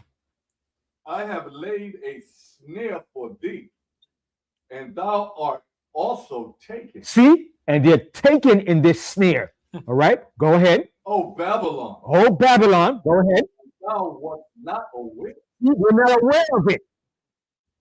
But the generals told Trump, but he's so arrogant. Okay? Go ahead. Thou art found, and also fought. Oh, and they're going to be caught in their own net. Go ahead. Because thou hast striven against the Most High. That's the reason why they have striven against the Most High, against the Most High, and against His people. There's more to it. Yeah, no, 35, 25. What it says? Open the armory. The Most High has opened his armory Mm-hmm. and has brought forth the weapons. All right. What Okay. is the work of the Most High power in the land of the Chaldeans? See, this is the work of the Most High. And where are they? Right in that same era around Babylon, Iran. That same era. Yes. And this is the army that has weapons that never run out. Yeah. Right. Unlike what Trump is talking about. Yeah, his weapons never All right. Okay, let's go to another video, right? Let's show this one here. This one here is with Farrakhan. Pull up this one here with Farrakhan. All right. This one is with Farrakhan, the con man. Farrakhan. Yeah. Yeah, it's coming up. Now I just want to say the Most High using him too. Yeah, yeah. Everybody's playing a part. Everybody's playing a part in this chess piece with the Most High, man. Everybody. Now listen to Mr. Farrakhan. Is a nation of 90 million people that believe in the coming of the Mahdi. Iran is a nation of 90 million people that believe in the coming of the Mahdi. 90 million people who are ready to lay down their lives for Al Mahdi. That's right. They're beautiful people. The Iranians. You don't see them starting no war with nobody. That's correct. Yeah. Ask Mr. Trump. In the history of Iran, show me where they attacked some other nation trying to take their wealth as you do, as America does. Show it to me. See, when you know the truth, see, can't nobody punk you unless you just want to be a punk. All right. So we'll go to the next scripture. Put up the next video. Man, he's 90-something years old. Yeah. Whitest Marine veteran. The next one, fair use. And then for that, we're going to go to 2nd Ezra. Yes. No, the book of Obadiah fits this file. Yeah. But I'm going to show you what Farrakhan was saying too in the scripture too. All right. Because what the Most High is going to do, man, he's going to stir up a hornet's nest over there in the east, man. All right. That place is going to be a keg of boiling hot fire. Okay. Because the children over there, what the Most High said about Ishmael?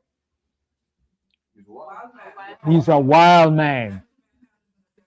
Every man has, the Most High said Ishmael is a wild man. Okay. And the Most High is going to stir them up. Okay. And then he's going to stir up the Iranians. Okay. The Most High said they're going to remember their true nature. Okay. And they're going to bring it, man. Okay. Next video, fair use of this video. And then we're going to go to 2nd Ezra, the 15th chapter. And we're going to start from the 20th verse. 2nd Ezra 15 and 20. Made this video that's going pretty viral right now.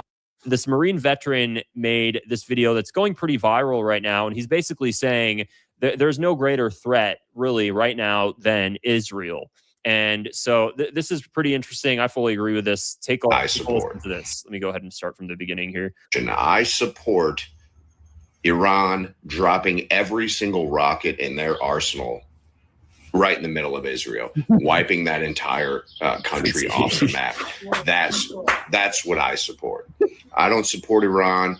I don't support Israel. But of the two, I would rather see Iran wipe out Israel and watch how fast the war ends. Right. The sad part about it is these same veteran content creators have zero knowledge of what's even going on over there. None. They don't spend hours and hours a day researching outside of government propaganda to educate themselves so they can make informed decisions. For those of you with dual citizenship in this country with the United States and Israel, it's time to pack your bags, get the fuck out of our country, and go die for the country that you actually show allegiance to, because it's not the United States. Go back to your homelands with your Jewish chosen people, and go fight. Because if you really believe you're God's chosen people, trust me, they're going to need your help, and God will protect you, right? So go back and fight for your country, God's chosen people. So, I mean, pretty strong words there. Actually, this would be a perfect time to bring my disclaimer up again. Again, this is not intended to promote hate towards any group of people. We're just discussing videos and facts and information. Great. Now that I got that out of the way, I mean, honestly, he's just putting it out. He's just really saying everything that's on his heart. Again, he's going viral for He was publicly a supporting villain. Iran in Who his threat to knows? wipe Israel off the face of the earth. And I mean, the reason he feels so strongly this way is because people are really, really starting to get fed up. Keep in mind, while everything's going on right now, Netanyahu's son is partying it up in Miami. He has a penthouse in Miami that costs I don't know how much every single year. And he's just waking up every single day with his morning coffee. There's always photos of, I can't remember his name, Netanyahu's son in Miami. There's always photos of him in the morning sitting on his balcony in his PJs, looking all cozy and pathetic and weak, while Americans die for him and die for his country. And he's just here in the United States on, just a tour, just enjoying himself. Doesn't really matter. Why aren't they being sent over? Laura Loomer, Mark Levin, they want this war so bad. Go over there. Go over there. Because the bloodthirstiness for war, this is unlike anything I've ever, I really don't understand how people could be hungry for war. It's such an odd thing for me. It really shocks me. Truly, they're just so bloodthirsty. They want to see people die. I think they really do want to see people die. They want to see whatever achieves their ultimate goals, which is total control of the Middle East, total takeover of the Middle East. And Israel is using its allies as useful idiots to carry this out. You know what happened 3 days ago or so? Israel's former Prime Minister Naftali Bennett, I made a video on it. He gave a speech and he said that Turkey is the new Iran. And it shocked a lot of people. Keep in mind, Turkey is a NATO ally. And then Marjorie Taylor Greene today, she quoted that and said, what the hell is going on? Why do we have Israeli officials basically threatening NATO allies? What are these psychos talking about? And here's the thing, they'll never be satisfied. There is going to be infinite war. Infinite war. If Iran is gone, Israel will come up with a new enemy and will continue to have enemies because its ultimate objective is it wants total regional, actually not just regional, it wants to be a world superpower. It truly wants to control the world. It wants Jerusalem as the capital of the world. I really think that this is kind of what's going on. They want Jerusalem as the capital of the world. They have a biblical messianic psycho vision of that in mind. They want everything from the Nile to the Euphrates. They want to pick up the Arabs, scoop them out of the Middle East and dump them to Europe. Completely take them out of their homeland. They want to cause riots in Europe. I think this is kind of where we're headed. It seems so obvious. So I think what I'm shocked more about than anything else is the fact that Europeans, conservative mainstream again, because, there are people that are outside of the mainstream that are a bit more aware of what's going on. They're not watching the mainstream media. But what I find so shocking is that the West supports Israel while knowing that Israel is leading to the destruction of the West. Make it make sense. It make sense. The entire West is supporting the project in the Middle East that is leading to the West's destruction. The reason it's happening is because ultimately that tiny project in the Middle East basically has massive influence over the West institutions, over large political figures in the West. So it could do this. A country, really a truly a military project state has hijacked the governments of basically the entire West, heavily influencing them, heavily pushing them to go in the direction they want them to go. We saw in Australia was becoming very pro-Palestine. They recognized the Palestinian state. And then what happened? We had that random, that psycho, extremist attack that left so many dead.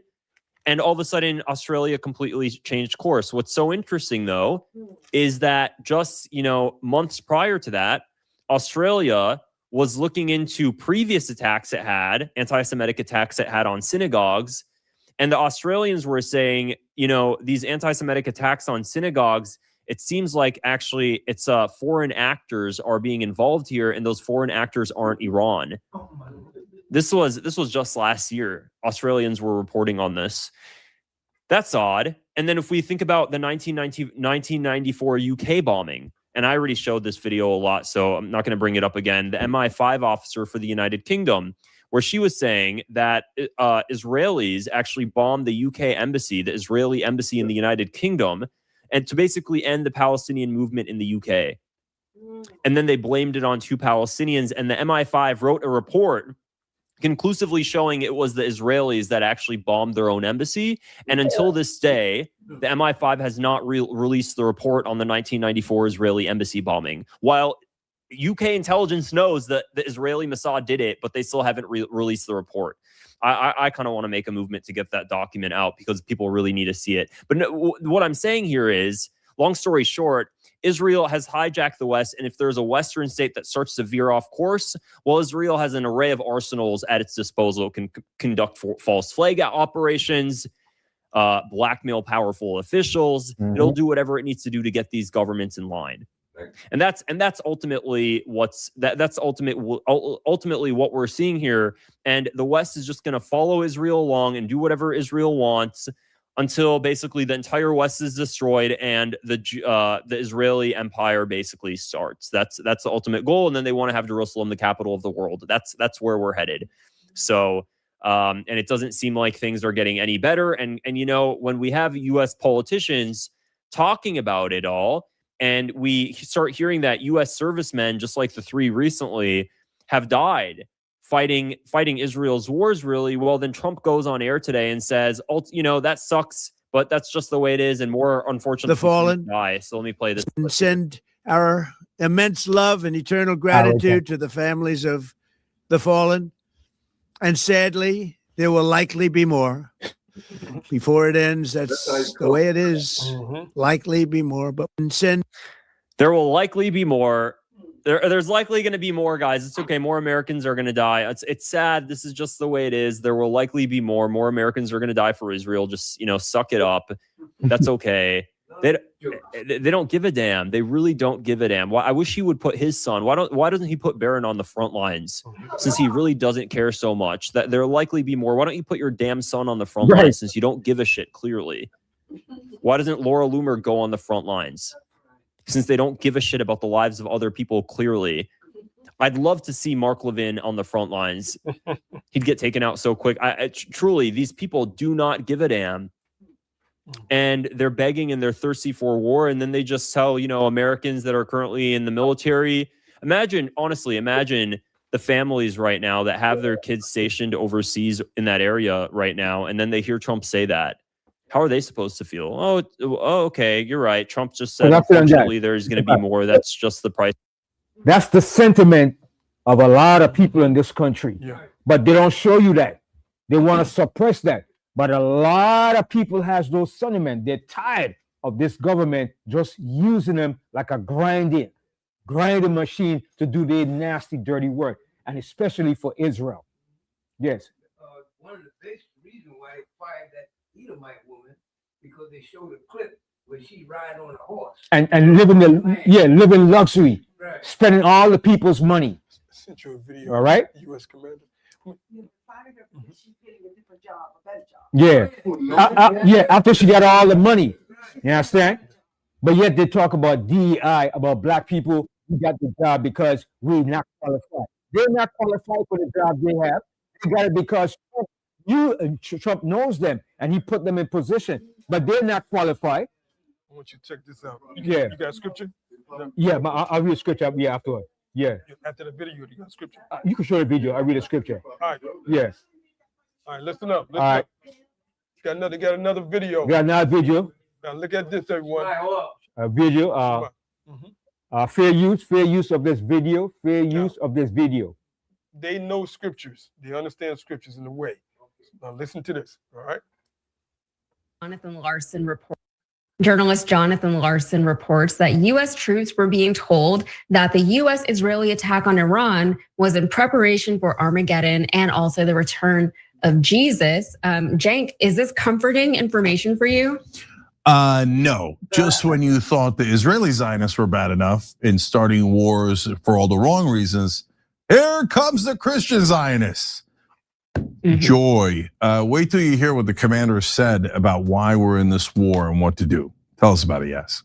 All right, so let's give you the high points. This is from Jonathan Larson's report. He says, a combat unit commander told non-commissioned officers at a briefing Monday that the Iran war is part of God's plan and that President Donald Trump was anointed by Jesus to light the signal fire in Iran to cause Armageddon and mark his return to Earth. And that is according to a non-commissioned officer. So we'll talk more about what. It don't got to that point. It don't got to that point. They trying to hype it up. Yeah. To make it like a religious. Yeah. Jesus told me. Yeah. Because There's no motivation. For their justification. Exactly. Yeah. Exactly. A little bit more because she got frustrated because she didn't understand. All right, continue. Whatever that even means later. But between Saturday and Monday, more than 110 complaints had been logged by the Military Religious Freedom Foundation, or the MRFF, regarding the rhetoric about commanders in every branch of military. The complaints were widespread across more than 40 different units across roughly 30 military installations. And according to one report, the non-commissioned officer wrote to the MRFF that their commander urged us to tell our troops that this was all part of God's divine plan. And he specifically referenced numerous citations out of the book of Revelation, referring to Armageddon and the imminent return of Jesus Christ. And it is very understandable that all of this is coming directly from the top, because Defense Secretary Pete Hegseth has enshrined evangelical Christianity at the uppermost levels of the US military, airing monthly prayer meetings throughout the Pentagon. Last year, the Pentagon confirmed to Larson that Hegseth attends a weekly White House Bible study, and it's led by a preacher who says that God commands America to support Israel. And these are the people, again, who are running our country and running our military, and these are the things that they believe. So Larson spoke with MRFF president and founder Mikey Weinstein about the report, and this is what Weinstein had to say. He said, these calls have one damn thing in freaking common. Our MRFF clients, service members who seek MRFF aid, report the unrestricted euphoria of their commanders and command chains as to how this new biblically sanctioned war is clearly the undeniable sign of the expeditious approach of the fundamentalist Christian end times, as vividly described in the New Testament book of Revelation. Many of their commanders are especially delighted with how graphic this battle will be, zeroing in on how bloody all of this must become in order to fulfill and be in 100% accordance with fundamentalist Christian end of word eschatology, and that is, the end of worldness. That is terrifying that they seem to be giddy about everything that's happening now. It seems as though they're finally able to usher in this end of world, and so they can be raptured and go up to heaven. And of course, all of this violates the Constitution, which they don't seem worried about, because the Constitution is very worldly and earthbound. And it also violates the Uniform Code of Military Justice. Weinstein had some choice words for the military members speaking this way to their subordinates, saying that they will be swiftly, aggressively, and visibly prosecuted. However, this is not the first time that talk like this was within our military in some capacity. Weinstein says that this kind of... So the Mossad got them in delusion, because they're actually, now in Trump's cabinet, there's a lot of Christians in that cabinet. Huckleberry, all of them. They're all involved with that. So the Most High got them believing a lie. And this is gonna go all the way, Ben. Like our title class says, down the Most High suddenly got them caught in their own trap. I mean, it's no turning around. It's no turning around to this. Enter a delusion, and they will believe it. Con. But they went wrong when they said they're supposed to support the Jews, just the wrong people. Right. Because that is God's plan. And that's when they're gonna find out that lie, that they're not the Jews and we're the Jews. That's gonna hurt them. Like, wait a minute, you've been giving allegiance to the wrong people all the time. Oh boy, your scholars, your theologians, your politicians, man, I'm telling you, it's gonna be something else, man. Yeah. I think they think that they have totally subjugated us. The blacks don't matter anymore. Yeah, that's the attitude. We're all overtaken. So there's nothing to worry about the blacks. Yeah, they figured out you guys brainwash and program, and it worked good. Yeah. Okay, I'm reading out of Jeremiah chapter 16, verse 19. O Most High, my strength and my fortress, and my refuge in the day of affliction. The Gentiles shall come unto thee from the ends of the earth, and shall say, surely our fathers have inherited lies, vanities, and things wherein there is no purpose. Right. All right. So let's go to the Apocrypha. I want to show you what's going to happen in the midst, because they're going to be fighting amongst themselves. They're going to be fighting like hell over there. Okay. When China jump in, when Russia jumps in, when North Korea jumps in, when all the other nations, they're going to be fighting amongst themselves. Because remember, it's all about the resources. You need resources to keep your economy on top. The dollar bill ain't nothing without the resources of the earth. The oil. That oil, man, that oil fuels your entire society. Okay? Once that oil stops running, everything shuts down, man. America's an oil junkie. Yeah, Right. you understand? And China use more oil than America. China gets 60% of their oil from the Hormuz, and the other 30% comes from the pipeline from Russia. You know what I mean?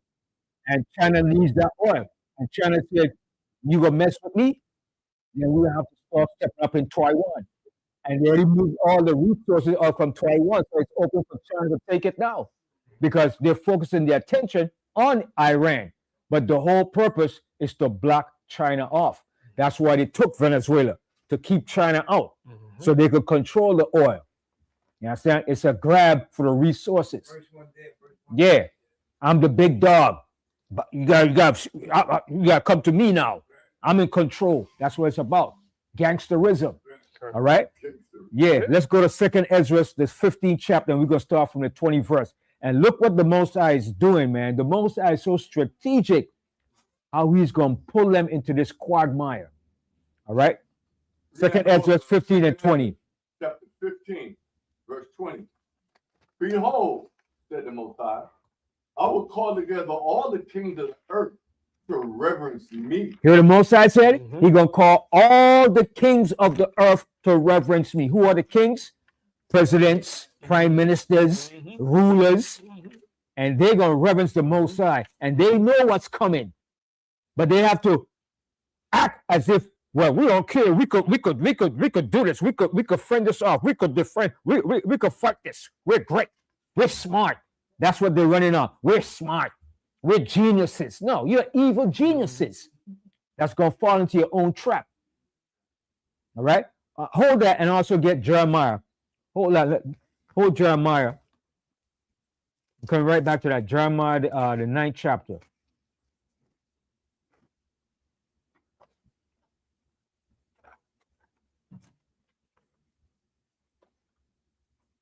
Jeremiah is 10. Jeremiah 10. Oh, actually, it's 9. Yes. What's it called?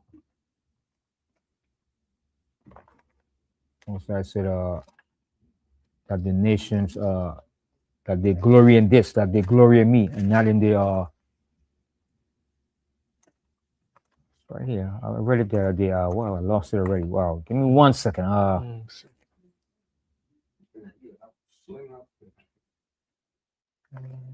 Okay, yeah, Jeremiah 9. Start from the 23rd verse. Read the book of Jeremiah, chapter 9, verse 20. 23. Yeah. Thus said the Most High, let not the wise man glory in his wisdom. And that's what they're doing. Oh, we're smart. Our technology. They boast on that. They pride themselves on that. All right, go ahead. Neither let the mighty man glory in his might. And they glory in their might. We have the greatest military in the earth. We have B-52 bombers, B-2 bombers. We could we control the skies. And the seas. They boast. We have the greatest navy. They boast about that. They pride themselves off of that. All right, go ahead. Let not the rich man glory in his riches. And don't let a rich man glory in his riches, because that's all they do. Yeah. But the Most High said, you rich man, go to now, you rich. Weep and howl, for your misery is coming upon you. Okay, go ahead. Go ahead. But let him that glory in this, that he understandeth and knoweth me. That's what you got to understand. Okay, go ahead. That I am the Most High, which exercise loving kindness, judgment and righteousness. And that's what the Most High deals with, judgment and righteousness. Go ahead. In the earth. In the earth. Go ahead. For in these things I delight, said the Most High. Go ahead. Behold, the days come, said the Most High, that I will punish all them which are circumcised with the uncircumcised. Who is he talking about? Israelites.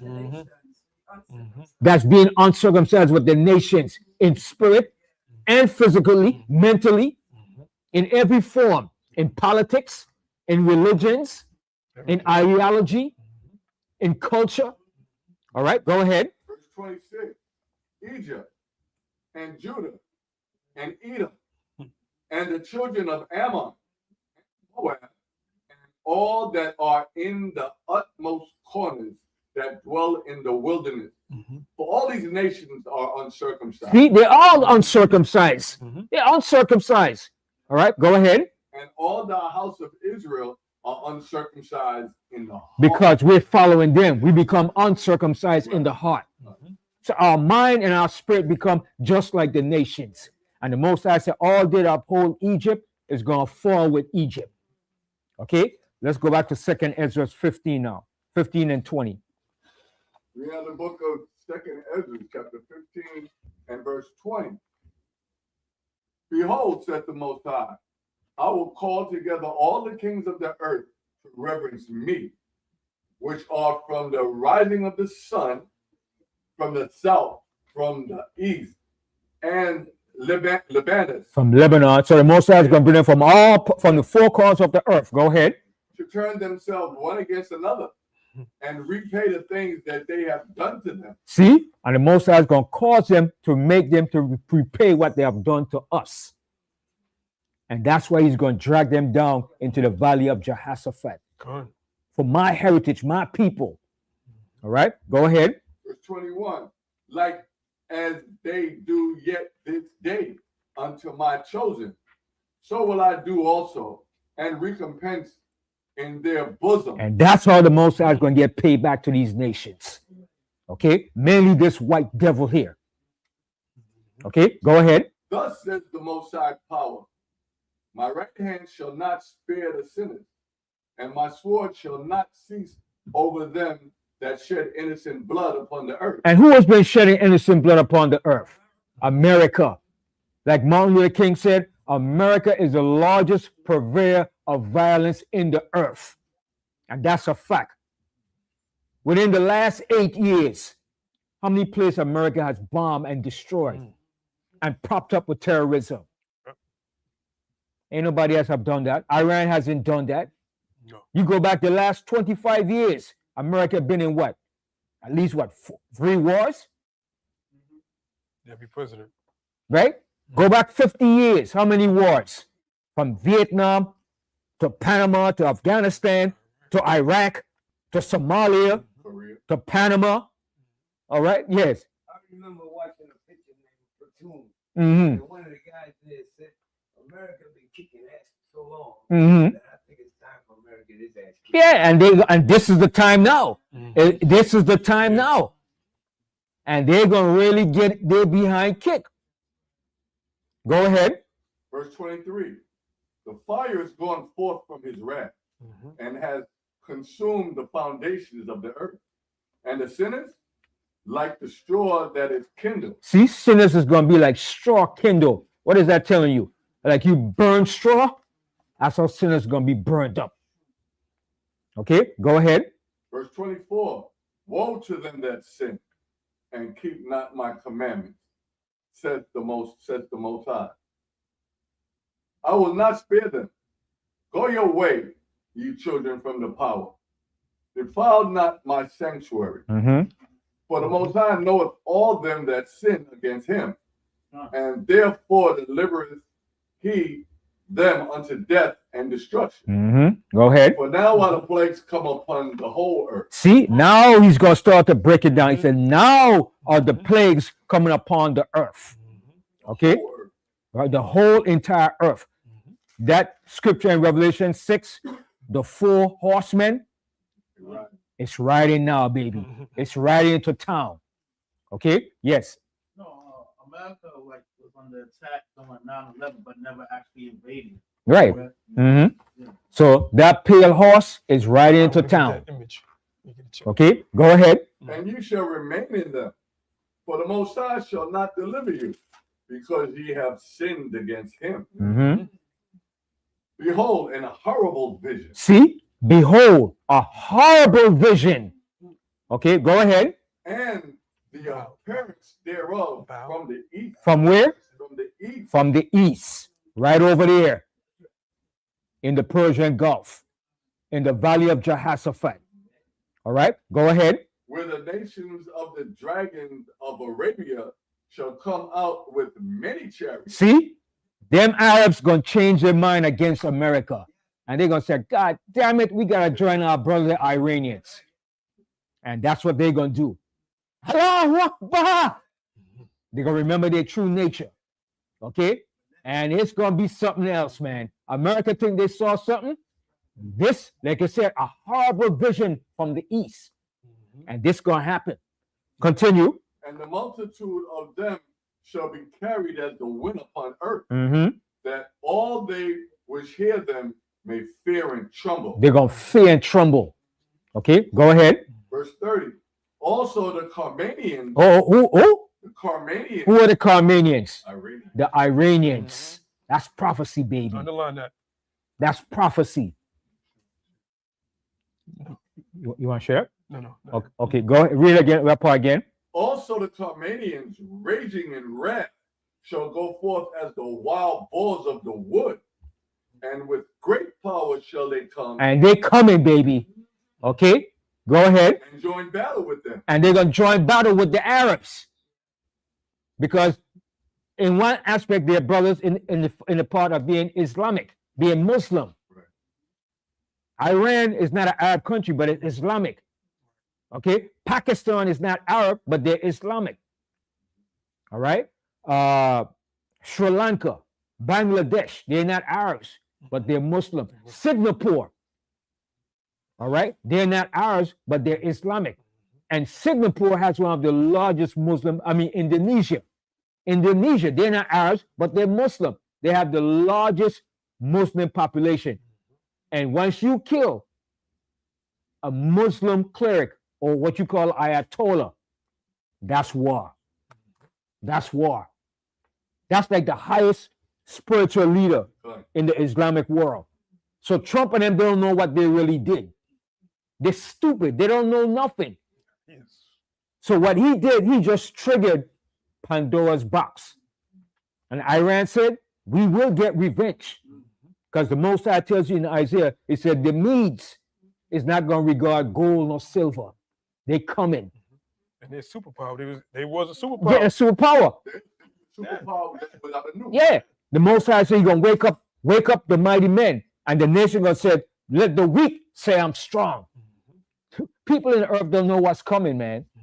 Okay? Continue reading on. And shall waste a portion of the land of the Assyrians. See? That's another code name for America. Assyria. Okay? Because America took on the same attributes as the Assyrian Empire. All these are code names that the Most High left here. The Most High couldn't put us in America. The terrorists have burned us up.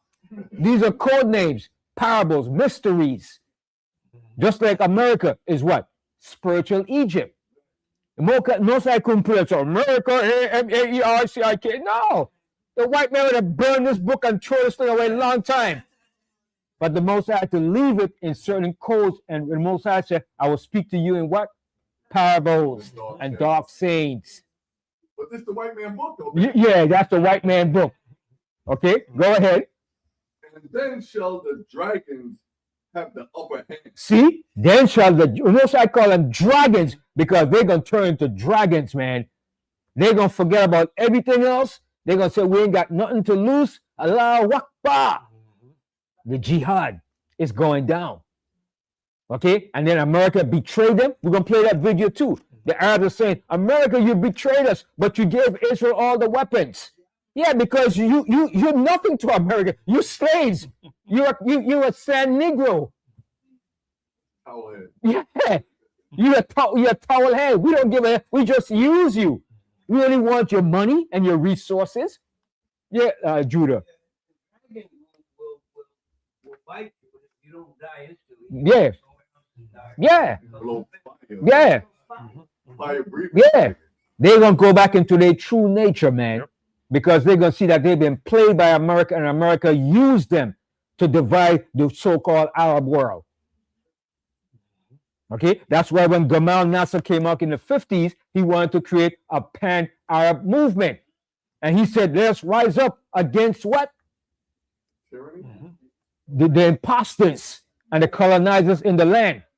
He knocked them off real quick. Yeah, he rose up in a pan-Arab movement and said, let's rise up against them. That's the saying in Obadiah.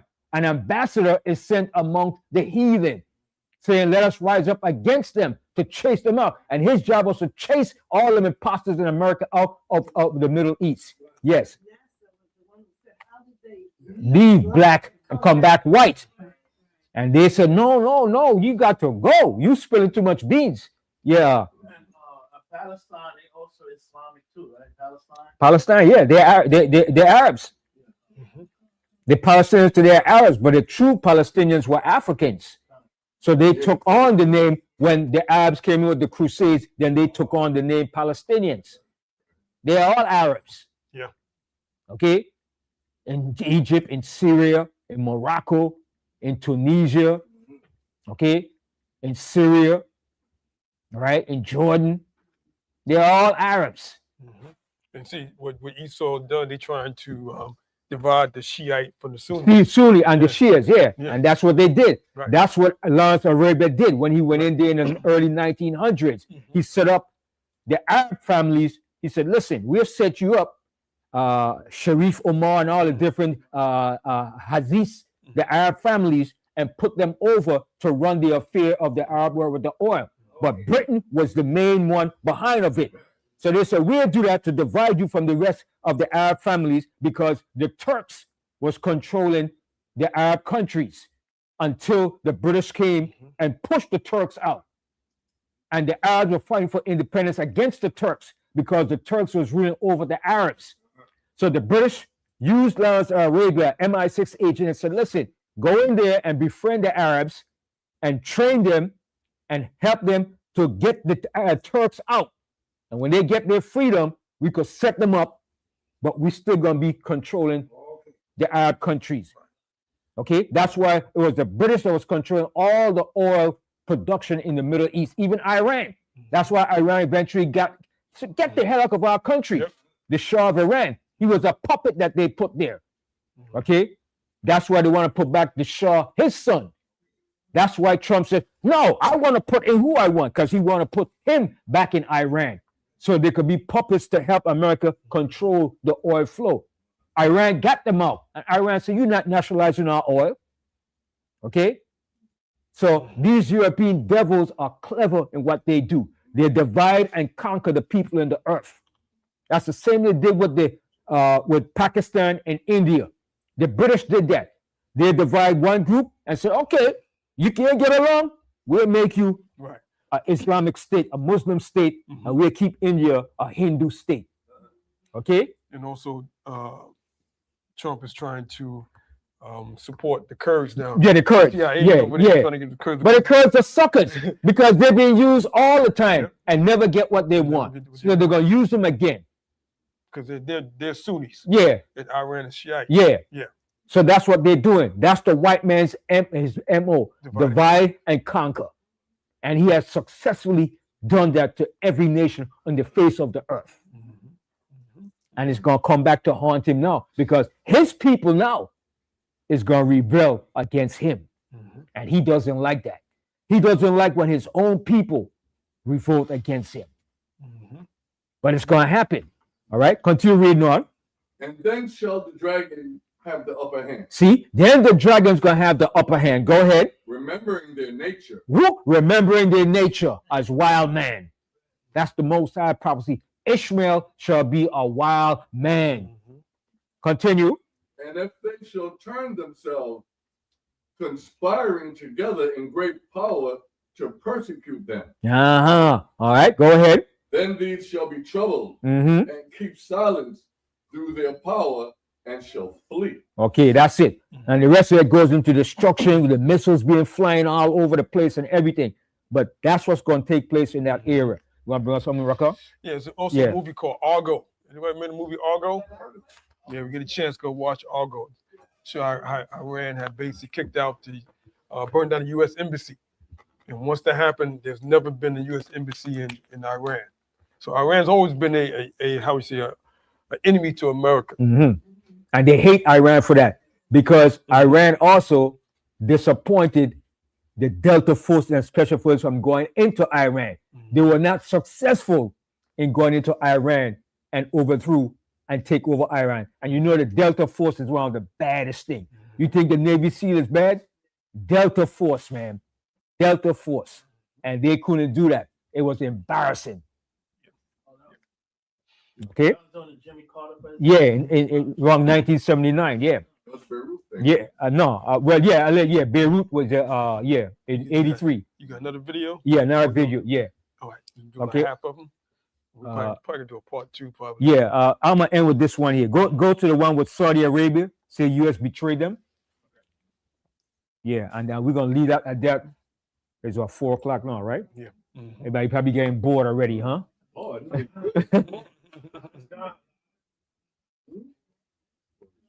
All right, so I'm gonna end one, then we'll continue more God willing next week. No, I need 32.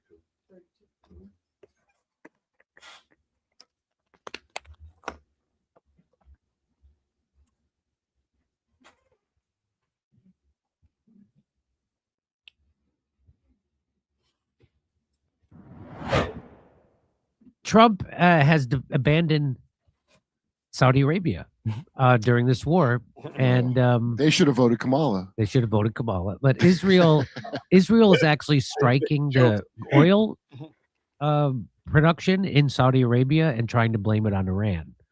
But a lot of people thought it was Iran, right? Because Iran is hitting the other Arab states in the Gulf that have United States military bases, but they're only hitting the military bases. Yeah, they're very accurate. Their missiles better than, I would say, our missiles. That's embarrassing. Yeah, and so well, here's what this is a Saudi political analyst, Suleiman Al-Aqali, on Al Jazeera. Here he says that America has abandoned them. Let's listen. He says U.S. defense center on Israel. Without Gulf states that located in it are many U.S. military bases. So he's saying U.S. is just focusing on Israel, protecting Israel, not focusing on protecting the Arab states that have U.S. military bases in it. What it's in doubt, I appreciate it, or I think there's a sense of disappointment in the Gulf on our ally, our partner. That would be the United States. They're disappointed in our ally, our partner. Yeah, because you know that Israel is their wife and Saudi Arabia is just their side piece, just like Ukraine. The United States has a lot of side pieces. And but who is it? Why am I blanking on his name? No, who was Nixon's Secretary of State? Kissinger said it is dangerous to be America's friend. It's deadly. It's dangerous to be our adversary. It's deadly to be our friend. Well, he really just came out and said that stuff, huh? He said that. Every time I don't like him, he said a thing where I'm like, well, I got to give that to him. So this is what's happening. Here we go. We described it accurately. The U.S. partner that focuses on the security of Israel and stability of Israel and the people of Israel, without attention on defending the Arab Gulf states that are exposed today to attacks from Iran, without U.S. putting efforts to protect us. So that's what's happening. So even the Gulf states, the United Arab Emirates, Saudi Arabia, Bahrain, they know that the United States has focused all their military might on protecting Israel, and they don't care what happens to them. Well, maybe Saudi should use their own Shabbos goys. They're called Filipinos.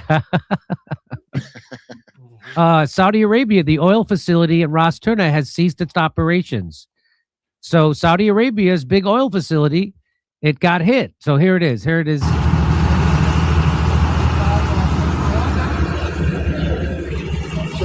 Now, people thought that was Iran that did that. So people thought that was Iran. But now we're getting many more credible reports that say, no, that was actually Israel that's going, because Iran doesn't want the United States to bomb their oil fields. So they're being careful not to bomb anybody else's oil fields because they don't want to start, let's bomb each other's oil fields war. What Iran is doing is just striking back at military installations of the United States in other Arab countries. They're not striking the oil production because they don't want anybody to strike their oil production. So they're not really launching a war against these Arab states. They're launching a war against the United States military installations in those countries.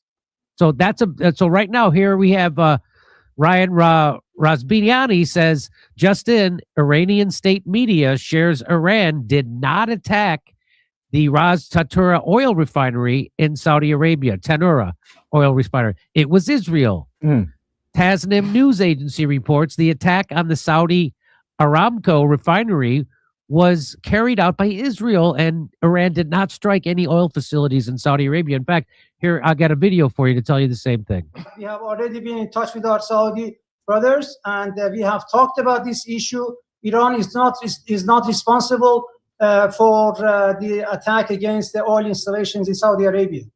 We have made it clear, we have officially announced today that was not one of the targets of the Iranian armed forces. So there you go. Saudi Arabia feels completely abandoned by the United States because they have been. And in fact, the United States allowed Israel to bomb their oil production facility. Incredible. So now the United States, if you look at it this way, has Saudi Arabia, the petrodollar, the whole deal. They've been our ally. You remember the petrodollar was so important to the United States that a long time ago when Barack Obama was president, they passed a law in Congress saying that they could look into the Saudi Arabia's role in 9/11. Barack Obama got on a plane and flew to Saudi Arabia to smooth it over. That's how important Saudi Arabia's relationship with the United States was because of the petrodollar. Right. And so now you got Trump siding with Israel over Saudi Arabia. Saudi Arabia was already leaving the petrodollar because they already started selling oil to China in wons instead of US dollars, which is the petrodollar is, so the whole world, when they trade energy, when they sell oil or liquid natural gas, they have to use American dollars, right? That's the way that's called, we're the reserve currency of the world. And so if Saudi Arabia starts selling their oil to everybody in a different dollars instead of United States currency, that's horrible for that it's over for the United States. And so for Saudi Arabia to be seeing the United States side with Israel as Israel bombs their oil facilities, this is they own us. Did Saudi Arabia not know that? There's so many bad things that are coming. This is worse than the Iraq war for the United States. So what Trump is doing, Trump said how bad the Iraq war was for the United States, how it was a disaster. This is worse than that. Yeah. So what really Trump, something. because Iran actually has missiles, they actually have a military. Iran is actually bigger than Iraq and Syria and Afghanistan combined. Yeah. So this is not, and they're in bed with. I have no sense of geography, Jimmy. Sorry, I don't. Right, doesn't matter. But and Iran has the backing of Russia and China. Yeah, who also have those missiles. Right. The hypersonic missiles you're talking about. So Iran has hypersonic missiles we don't even have. They have hypersonic missiles that we don't have in the United States. We don't have them. Yeah, we have some crazy stuff, but the gap between missiles and the secret stuff that they don't want anyone to know exists means we can't use our super special stuff. So we have to It's probably very frustrating. and we're depleted because we gave all our missiles to Iran to use in Gaza. I mean, to Israel to use in Gaza, and for Ukraine to use against Russia. So we're depleted. That's why the 12-day war that they had last year, Israel was begging for the United States to negotiate a ceasefire because they were out of missiles to fight back against Iran. Yeah, by the way, if those casualties were Israeli and not Americans, the few casualties there were, Israel would have already pulled out by now due to demand from Israelis to not that. Remember, there are other lame wars with Lebanon. Yeah, the mayors of cities in Israel during the 12-day war were like, hey, this is not good. Look, Krav Maga don't work, everyone. Israel sucks. And Krav Maga doesn't work. So there it is. So there's Israel doing a false flag, trying to. So how they drag the United States into this war, they're trying to drag Saudi Arabia into the war too. But now everybody knows it wasn't Iran that bombed Saudi Arabia's oil fields. It was Israel. So this is not working. This is a big disaster, backfiring, horrible. All right. So give me one scripture and we'll close out. Get me Isaiah 19 and 14. I love this scripture. I want to put it out in the vibration out there. Barakatah Yahweh, magnify it. Barakatah Yahweh, magnify and bring the scripture in performance every day that we wake up against this beast. Isaiah 19 and 14.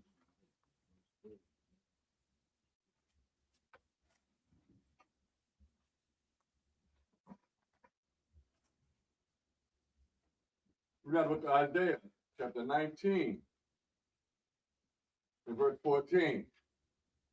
The inhabitants of the land of Hema. No, Isaiah 19. Isaiah 19, 14. Yeah, I got you. My bad. Just went too far. Read out the book of Isaiah, chapter 19, verse 14. The Most High has mingled a perverse spirit. Stop right there. What does the word perverse mean? Everybody know what the word perverse mean? Right. Something that's not natural. Something that's evil, diabolical, cynical, contrary to righteousness. So read that verse again. The Most High has mingled a perverse spirit in the midst thereof. And that's what he's doing to this country since they're so evil. Go ahead. They have caused error in every work thereof. And that's what's happening. It's causing them for error in every work that they do. Everything that they put their hand to do is causing mishaps and it's backfiring. Go ahead. And as a drunken man staggereth in his vomit. Just like a drunken man staggering his vomit. That's what's happening to this here. Barakatah Yahweh and magnify and bring that scripture into fruition every day. And I say with that, I end my part. Real quick, I know we tired. So what we got to do, the scripture said, come out of her, my people, right? That's what you're going to have to do. But also you got to watch and pray. All right? But believe the reason we brought this out and show these videos, that way you can see it's not just our word, but we let you know this is all signs. And this is leading to that point. Now, they are all going to try to escape. All right? We're going to show you one last video. They're all going to try to escape. All right? And I want you to see what the government is planning on doing. All right? Go ahead. Pull it up. Yeah. I think they never come to working. Like they put all the work on us. So when you don't work, you don't maintain being responsible and being, keeping things on task. Right. Because they depend on us to do everything. Right. Well, the Most High going to change that. Right. And only that, they have the entitlement that they're privileged. We're superior. Let our slaves do it. That's the mentality. Now watch what the government has here. Watch this. This is they're gonna try to escape the Most High. All right, they're gonna try to escape in the angels, but it ain't gonna happen. Washington, D.C. Then on to Los Angeles. Boeing E-4, the U.S. Air Force's Boeing E-4B Night Watch, better known as the Doomsday Plane, recently triggered global attention after flying from Offutt Air Force Base in Nebraska to Washington, D.C., then on to Los Angeles. Flight trackers lit up as tensions simmered in the Middle East and Washington entered a new political phase. As always, the Pentagon said nothing. But one thing is constant. An E-4B is on alert 24/7, ready to become America's airborne White House if the unthinkable happens. To understand why, you have to look inside the machine. The E-4B is a heavily modified Boeing 747-200, built to survive nuclear war. Its airframe and electronics are hardened against electromagnetic pulse, the shockwave that can fry modern systems after a nuclear detonation. Redundant wiring, shielded electronics, and analog backups ensure it keeps flying when everything else goes dark. Powered by 4 GE-TF-39 turbofans, each pushing nearly 50,000 pounds of thrust, the Night Watch can cruise above 45,000 feet at nearly Mach 0.85. It can stay airborne for about 12 hours unrefueled. But with aerial refueling, it can remain aloft indefinitely. Missions have exceeded 35 hours. Inside is a flying command center. Multiple decks hold briefing rooms, secure communication suites, battle management stations, and workspaces for over 110 crew and staff, from generals and intelligence officers to technicians and cooks. A web of satellite links and radio systems connects it directly to missile forces, nuclear submarines, and hardened bunkers worldwide. Even as satellites and cyber networks dominate warfare, the Doomsday Plane remains the last physical backup of U.S. command authority. Its successor, the E-4C, is already being planned. Because when everything else fails, America still needs a place to make the final call. But they ain't gonna make no final call. The U.S. Air call. Yeah, but you think about it, that ain't gonna work because who's gonna refuel it? You only got 12 hours. Yeah. Well, where you gonna go? You gonna stay in the air all the time? The angels coming from out from the heavens. The Most High got them in a trick bag, man. The Most High got them where they're so stupid. You can't stay up there forever. The angels coming from the fourth dimension. You're so stupid. They're gonna get you out of them bunkers. One scripture, Revelation 18:1. That's it. Next week, next class, we go through the whole thing. It's just 18:1. That's it. We'll go into that. Book of Revelation, chapter 18, verse 1. Go ahead. And after these things, I saw another angel come down from heaven. Come down from where? Come down from heaven. From the skies. All right, gonna be in the skies. Go ahead. Having great power. Great power. That's the forces of the Most High, the angels. That's come with force. All right, go ahead. And the earth was lightened with his glory. It said the earth was lighted with his glory. Now that sounds like it's kind of nice, light of the glory. No, it's going to be power and destruction that's coming down. Emanating forces and power. Yeah. Rays of lightning and laser beams and everything, man. Light it up. It's going to be light up. That's coming down. No, coming down. All right, it's going to come down on this Epstein government. All right, that's what verse 2 is talking about, but we'll go into that later. Because Babylon is what? It's falling. It's falling, and it's a habitation of what? Devils. That do what? Unclean spirit. Unclean. All right, that's and every foul spirit. All right, that's that. Right, get that image. And foul spirit. And that's why they do what they do with the Epstein thing. They were eating babies, sacrificing people, drinking blood. These are some diabolical, evil people, man. Sacrificing people, children and stuff, man. You know what I mean? They wasted them down to the bones. Yeah, they had them in acid. Yeah, acid, man. So there won't be no trace in the burial. They will put them in acid to get rid of the evidence, man. You see that image? Devils, man. Yeah, see that? That's bro. And he got what? He got in his hand? A baby. A baby. Baby. That's that. That's in the form of Molech. Fire god. Molech. Yeah. That's abortions. Abortions is more like it's all satanic rituals, man. Solution burns the baby like fire. So that's we call the Epstein government now. And Trump was in there. Trump is the main character in that, along with Epstein.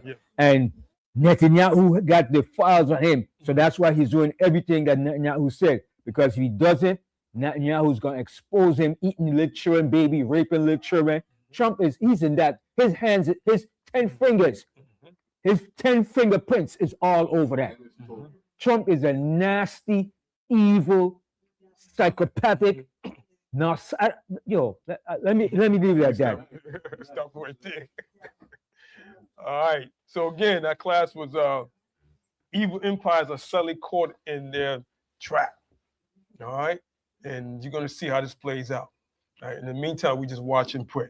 All right. With that, we end the class and say Shalom and enjoy Shabbat. Shalom.